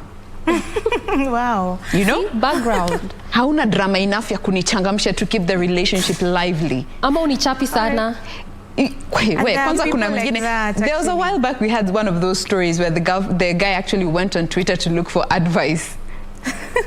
But it's crazy. So here, there's Jimna mwenye anasema hii tabia ya micromanage watu imekuja na this generation. Trust is such an invaluable thing that they do not understand why you need to give your partner space in a relationship. I think also that's a thing, space.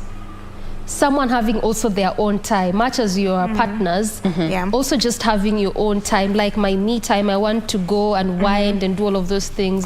All right. Communication. Comment ya mwisho tukifunga before tunyolewe hewani. Richie anasema kawe ni demu yangu mimi utajua. I need to know where you are at all times. I'm trying to paraphrase this for TV friendly language. I need to know where you are at all times. Kwani hii ni ile generation ya your partner is only yours when you are with them. So mukiachana, I need to know where you are. Boss. It's the attitude, you know, this is what people, the perception that people have. So when you have that in your mind, utakuwa always insecure. Yes. If you're not with me, you're probably with someone else. So yeah, I think it's just a matter of trust. To that viewer, alafu ukishajua what happens? And then pressure. Anyway, I think we have to bring it to a close at that particular point. This is just some of the things that we pick up on the social media streets just to share with you and get to hear your opinions. Thank you so much to those of you who have been part of the program. But for now, we want to wrap it all up. Thank you so much for being with us from Monday up until today. Be sure to join us again next week right here on Good Morning Kenya. My name is Jen Ramboy. I have been with my beautiful co-hosts. We have Doreen, who is to my immediate left, and Ayeta, who is to my extreme left, and of course Regina and Victor. Tupatane tena next week. Adios. Doreen sema adios. Adios.